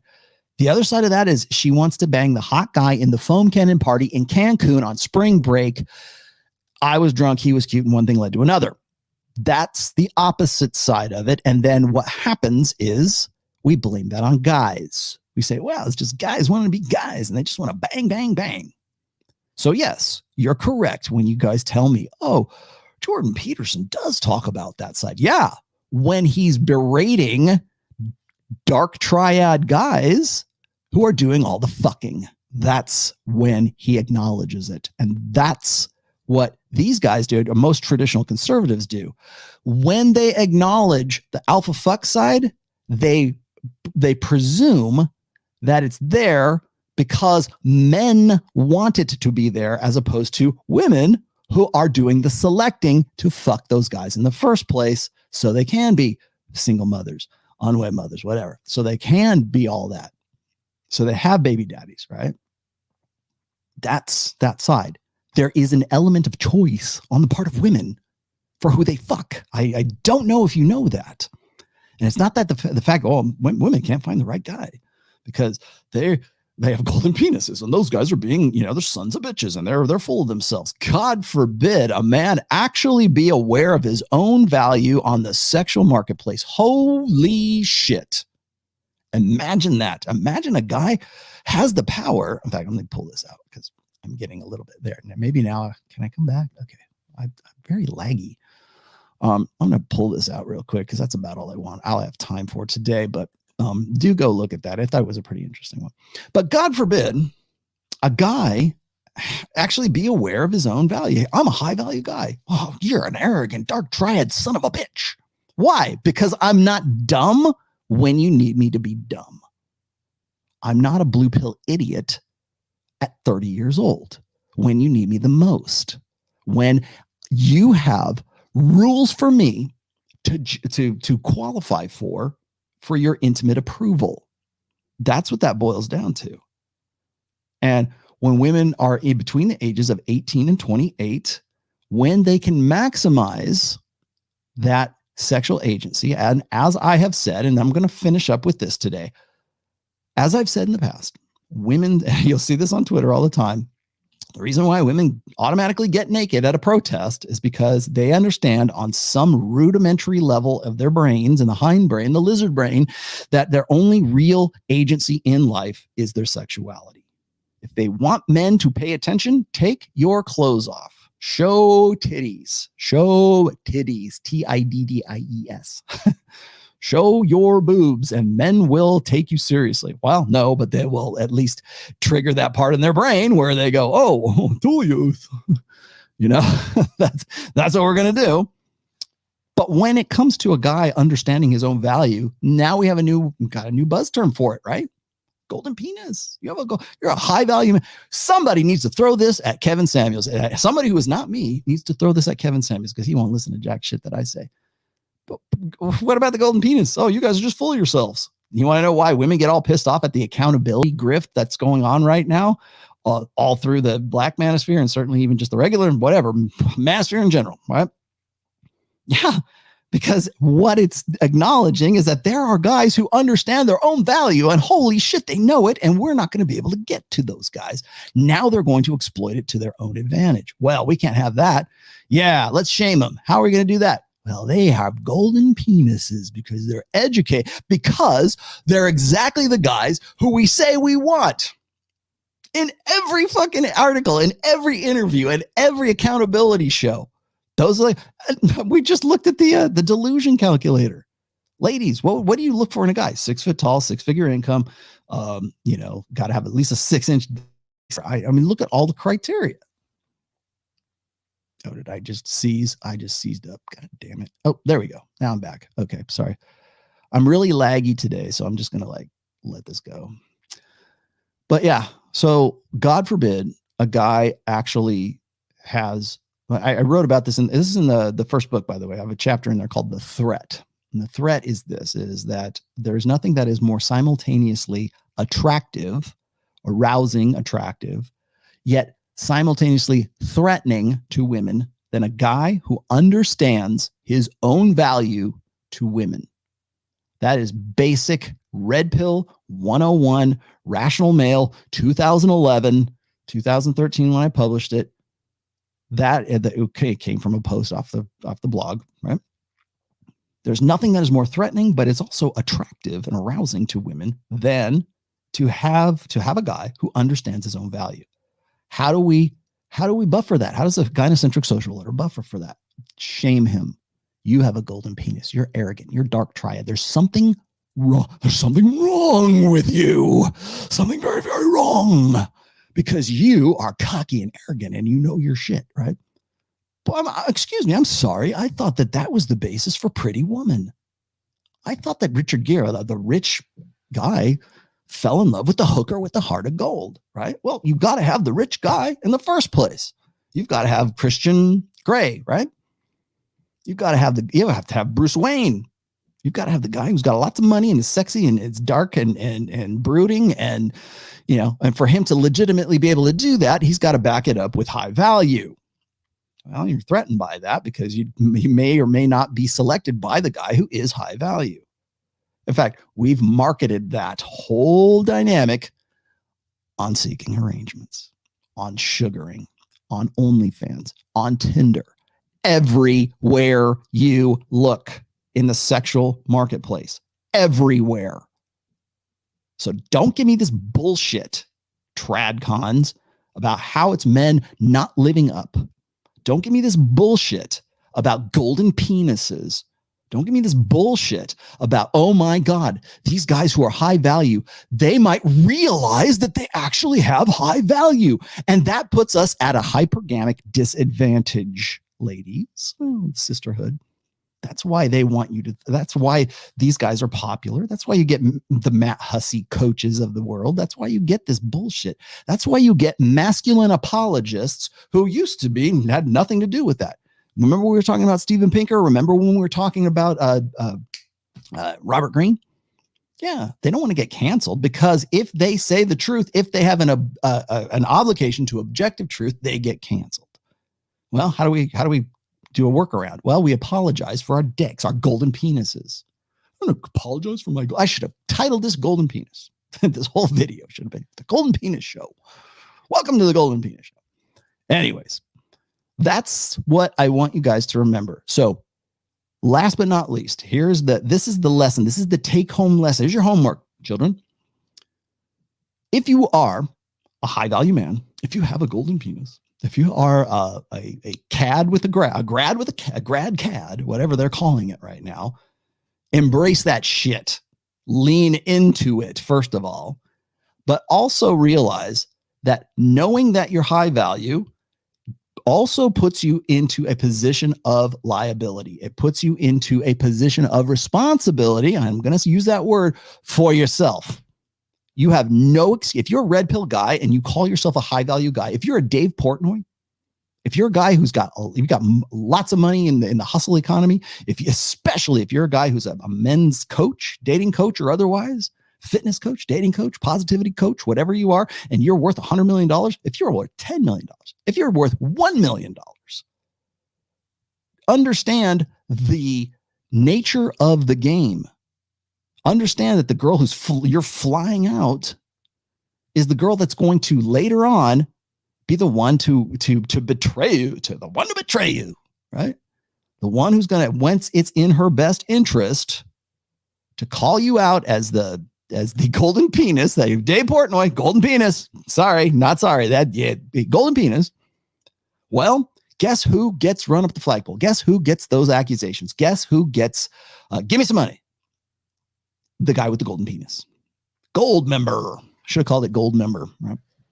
If you're the guy with the gold member, you have an obligation to understand the game.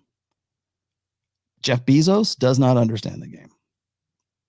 Guys with Elon Musk definitely does not understand the game. You say, well, Elon Musk got more money than God. Doesn't matter. Yeah. And you know what? There's probably lots of women out there who are looking at a guy like Portnoy, a guy like Elon Musk, and they go, looking out the way. Remember that meme? Looking out. There you go. Somebody make a GIF of that. Looking out the window, waiting for their opportunity. You know why? Because of your rarity. Remember what we showed in the Delusion calculator right there. Again, that's census data and that's NCHS data. Okay. That is founded in real statistics, my friends. You have to protect yourself. I'm not saying be a MGTOW. I'm not saying be black pill and stay in your little, remember, thank you, Robert Greene, isolation is dangerous. I forget which rule that was. I think it's law 20, right? You can't keep yourself isolated, but you can protect yourself with the knowledge of understanding red pill awareness and understanding the nature of the sexual marketplace that you are in. Don't fly girls out, period. End of story. You don't need to protect yourself. Like, what is it? Henry Cavill, was it Henry Cavill? Who's like, he was on, I think it was in 2018. He was doing an interview and they were asking him, how come you don't have how come you don't have a girlfriend? Like, cause they, girls love Henry Cavill, obviously, The Witcher, right? Superman, right? How come Superman is done? He's not married. Superman's not getting laid. Is he gay? No. He's cautious. He understands the nature of the game. He's not going to put himself out there. And you should, I'm not saying you shouldn't put yourself out there. Henry Cavill, I should say, I hope he does, but at least he's aware of the risk. He understands what's going on. You got what was it? Keanu Reeves. Remember Keanu Reeves? Before he had his old ass girlfriend, right? He's doing all these hover hand pictures, fan pictures where he's got the hover hands over the girls and he's not touching the girls. Now, I used to thought, oh man, that's beta as hell. And it is, but it's also, maybe he understands the nature of the game. Would Portnoy be in the same position he was right now if he'd made different decisions? I don't know. So that is it. That's my story for today. Now I'm going to do the exit language that Tom told me not to do. But actually, no, I'm not going to do that. Hold on. I got to catch up. JD says, I'm going to catch the rest of these. Okay, I got to JD. I got Juanaid. When does the 5th book come out? I got to, oh, here we go. Pat Stedman's Polish Passport. Without the naivety, cognitive dissonance, how else would Jordan Peterson rationalize his own daughter's behavior? Oh, we are going to go there, my friend. Pat Stedman's Polish Passport. We are going there probably sooner than you think. We are definitely going there. Her short-lived marriage after pregnancy, too close to home to dig deep. Well, I don't want to give too much of a future episode away just yet. I am going to be going to Oklahoma, Tulsa, Oklahoma, for Pat Campbell's memorial service this coming weekend. So I wanted to make that announcement really quick too. But when within the next, I would say, week, I might even do it Thursday. I might do it before I go, but I have in the can right now. Well, at least I got my data gathered for it, but I'm going to do a show on that situation. I'm hesitant to do it, but I think I probably will. Simply because I probably wouldn't for any other reason other than the fact that she has decided that she wants, Michaela Peterson has decided that she wants to be like, she wants to get into the God grift, of course. But she's whack, man. I mean, Michaela Peterson is whack. And I think one of the things that really kills me about being in the manosphere for as long as I have, or being me for 20 years, over the last 20 years anyways. The difficult thing is I know the backgrounds of a lot of people who would probably prefer not to be reminded of those backgrounds. Yes, I am fully aware of Andrew Tate and Michaela Peterson. If you don't know what I'm talking about, just put both their names into Google and you'll see exactly what I'm talking about. Again, that is not a dig on Andrew Tate. He just did what he did. It was Michaela Peterson who was the one who initiated all that. That I know. So there's that. I have also in the past, anyways, discussed this with Vox Day, because Vox Day did a full book about the Jordanetics, I think is what he called it. Go look at it. Vox Day did a great breakdown of Jordan before it was cool to be critical of Jordan. Both of he and I were critical of Jordan as far back as like 2017. He more so on the religious tip. I was more on sort of like the logical pragmatist tip, but he was so popular at that time and had his like really cult of the fanboy. It still does to this day, but I think we now in hindsight can see what was going on. And honestly, I think Vox Day got everything right. So yeah, I will probably be talking about her, and I don't do that because I want it to be TMZ or red meat. That's why I'm hesitant to do that. I will only cover Michaela Peterson if there is something that can be learned from that experience of doing so. I could very easily just go, hey, look, she was with the Tate brother. She's got a Tate too. I can very easily do, but I'm not going to.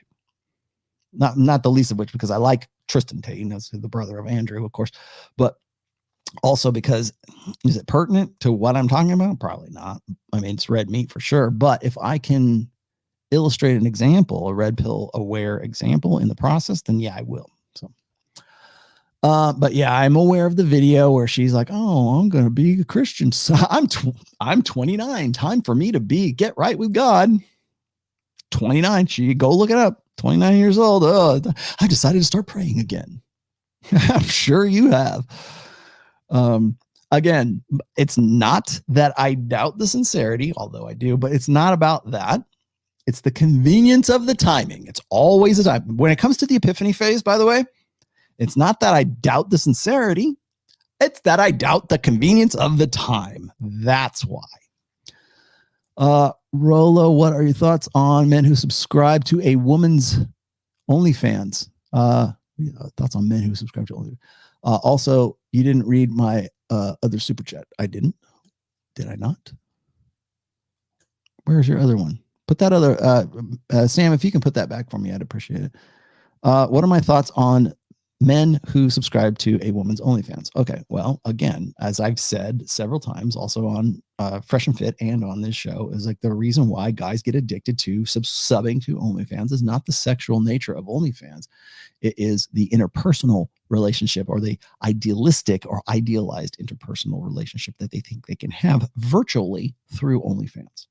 Is she hot? Yeah. Is she going to bait you in with sex? Of course she is. But guys don't stick around OnlyFans because they want to jerk off. They can do that for free.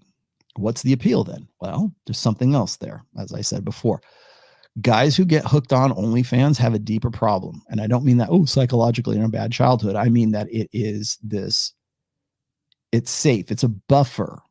I want a girl who's going to really love me for me. Oh, OnlyFans, this girl, if I pay her $4,000 a month, then she'll pretend that she loves me.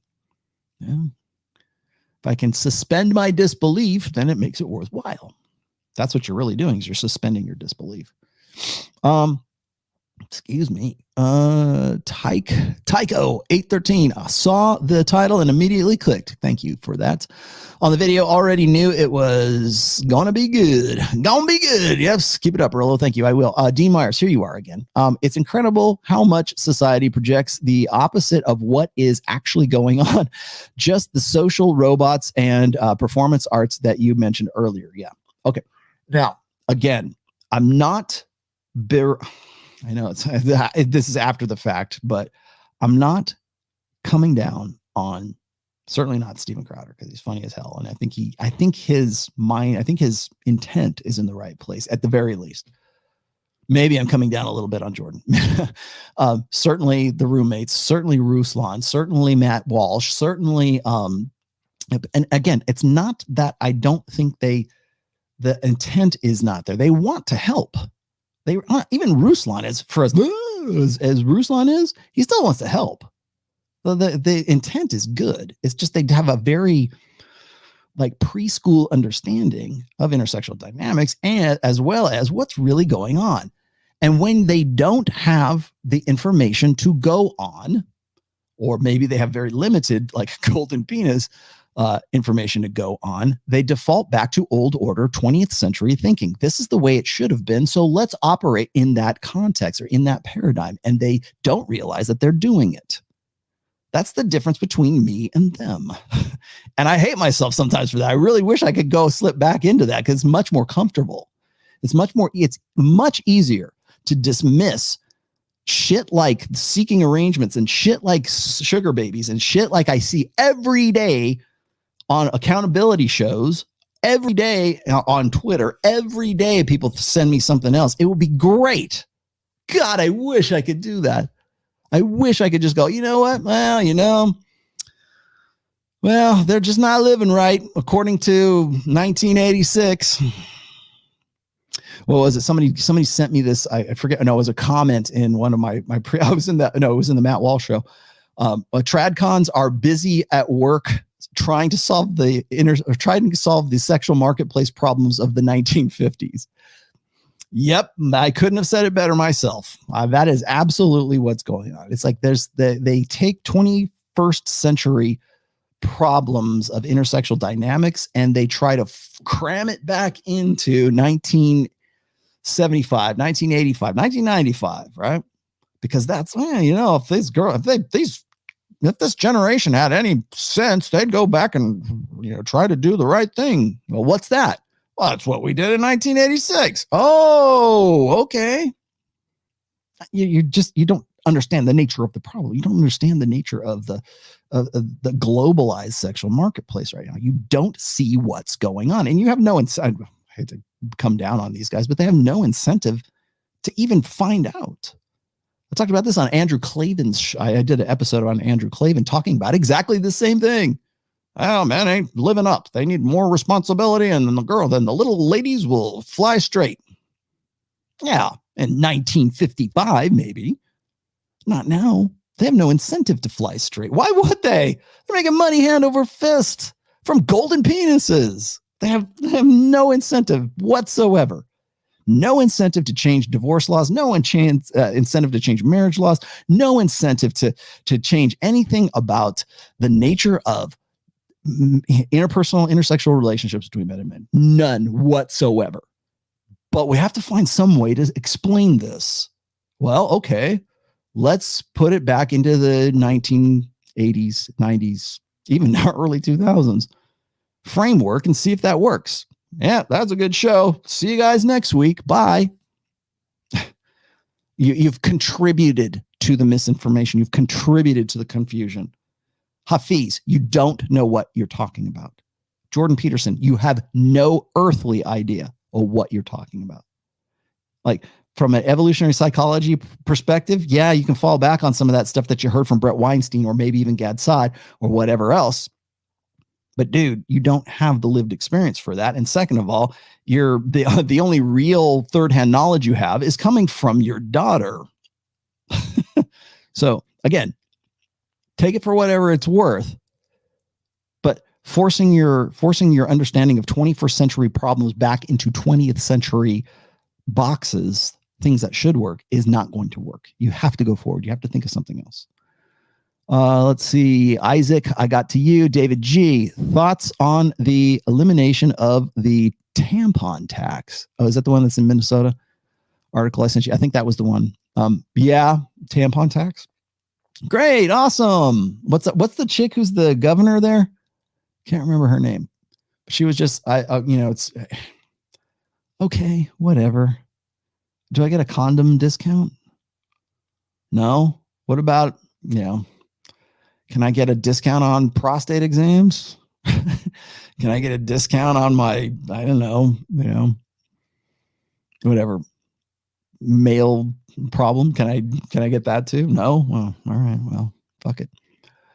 King Rob, last one of the night. We in the black community call that rubbing hands meme Birdman hands. Okay, I got to remember that. Somebody make that into a GIF. Somebody will send me that GIF. It'll probably be Jack Napier. Okie dokie. I will be on tomorrow with Troy Francis. We're going to be talking about game. I plan to actually ask some specifics this time because people keep asking me, oh, what's the best book for game? Well, I'm writing it right now. I hope I am. I'm writing a general purpose, I call it a player's handbook, right? It's a general purpose handbook so you can understand elements of game. I'm hoping that it becomes something, that's sort of explanatory for guys who want to, like guys like Troy, guys like, let's see, Nick Krauser, guys like Tom Serrero, guys like, whoever, right? If you're a dating coach or whatever, and people are asking you, what about this game technique? What about that? What about direct game? What about this game? Well, here's a handbook that you can sort of like flip your way through and figure out, why this should work, or maybe it will work for you, and maybe it won't. What do I think about a concept like brand syndrome, internet syndrome, application for anime evil or live? You have no clue what you're talking about. What do you think about a concept like brand syndrome, internet syndrome application from the anime evil or live? I don't even know what the anime evil or live is, dude. If it ain't Akira or Robotech, God forbid, Asuka, I don't know what the fuck you're talking about. Let's see. Okay, so that's Monday. Monday will be with Troy, and Wednesday, should I say it? If I can work it out, I don't have confirmation yet, but I'm going to get Ryan Stone and myself and Sterling Cooper, and we are going to do our annual November, no fap November, semen retention, stop snapping your radish November show. We do one every November because we get into the same shit over and over and over again. So that will be Wednesday show if I can set it up. If I can't, then I'll probably record something, but I think we probably will be able to do it. So Wednesday is going to be the day. I'm going to see if I can rustle these guys up to do the live show. So I will do an actual live show with the guys on Wednesday. It won't be a premiere. And, as I said, Friday, I'm flying out to Tulsa, Oklahoma for Pat Campbell's memorial service. I will certainly not live stream from it, but I will probably be doing stuff on Twitter, or certainly on Twitter, but also on Instagram. I'll see if I can put some reels out or something like that, just to sort of give you guys an idea of what's going on with Pat's memorial and just the stuff that's going on. I am coming back on that Monday, so I probably will have a pre-recorded show for Sunday's show, if I do one at all, or I may, if you guys really want me to, I could do a live show a week from today from Tulsa, Oklahoma, in my very nice suite of a hotel room in the Marriott. So we'll see. That'll probably be it. So, all right, guys, thank you very much. Please hit the like button if you are interested in personal counseling. I still do that. Also consider joining Patreon if you want to get in on the group chats that we have. I think I have 6 guys right now. So it's very low membership right now. If you want to be part of that discussion, if you have problems, if it's too expensive to talk to Rollo one-on-one, I can't believe that guy, consider joining the Patreon at the $200 level. And then for $200, you get a 2-hour exclusive talk with me and other guys who are also members at that tier.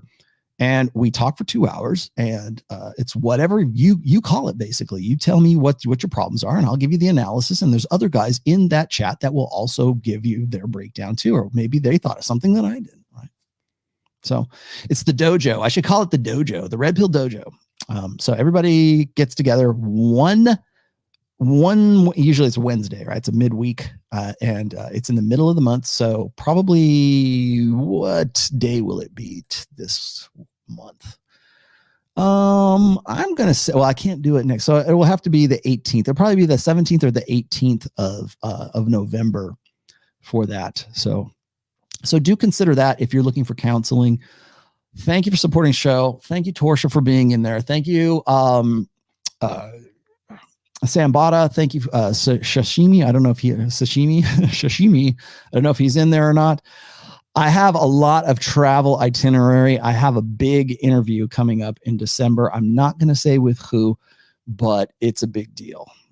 That is, and I also have, not to put them any less, but I'm also considering, I will probably also be in Miami in December as well.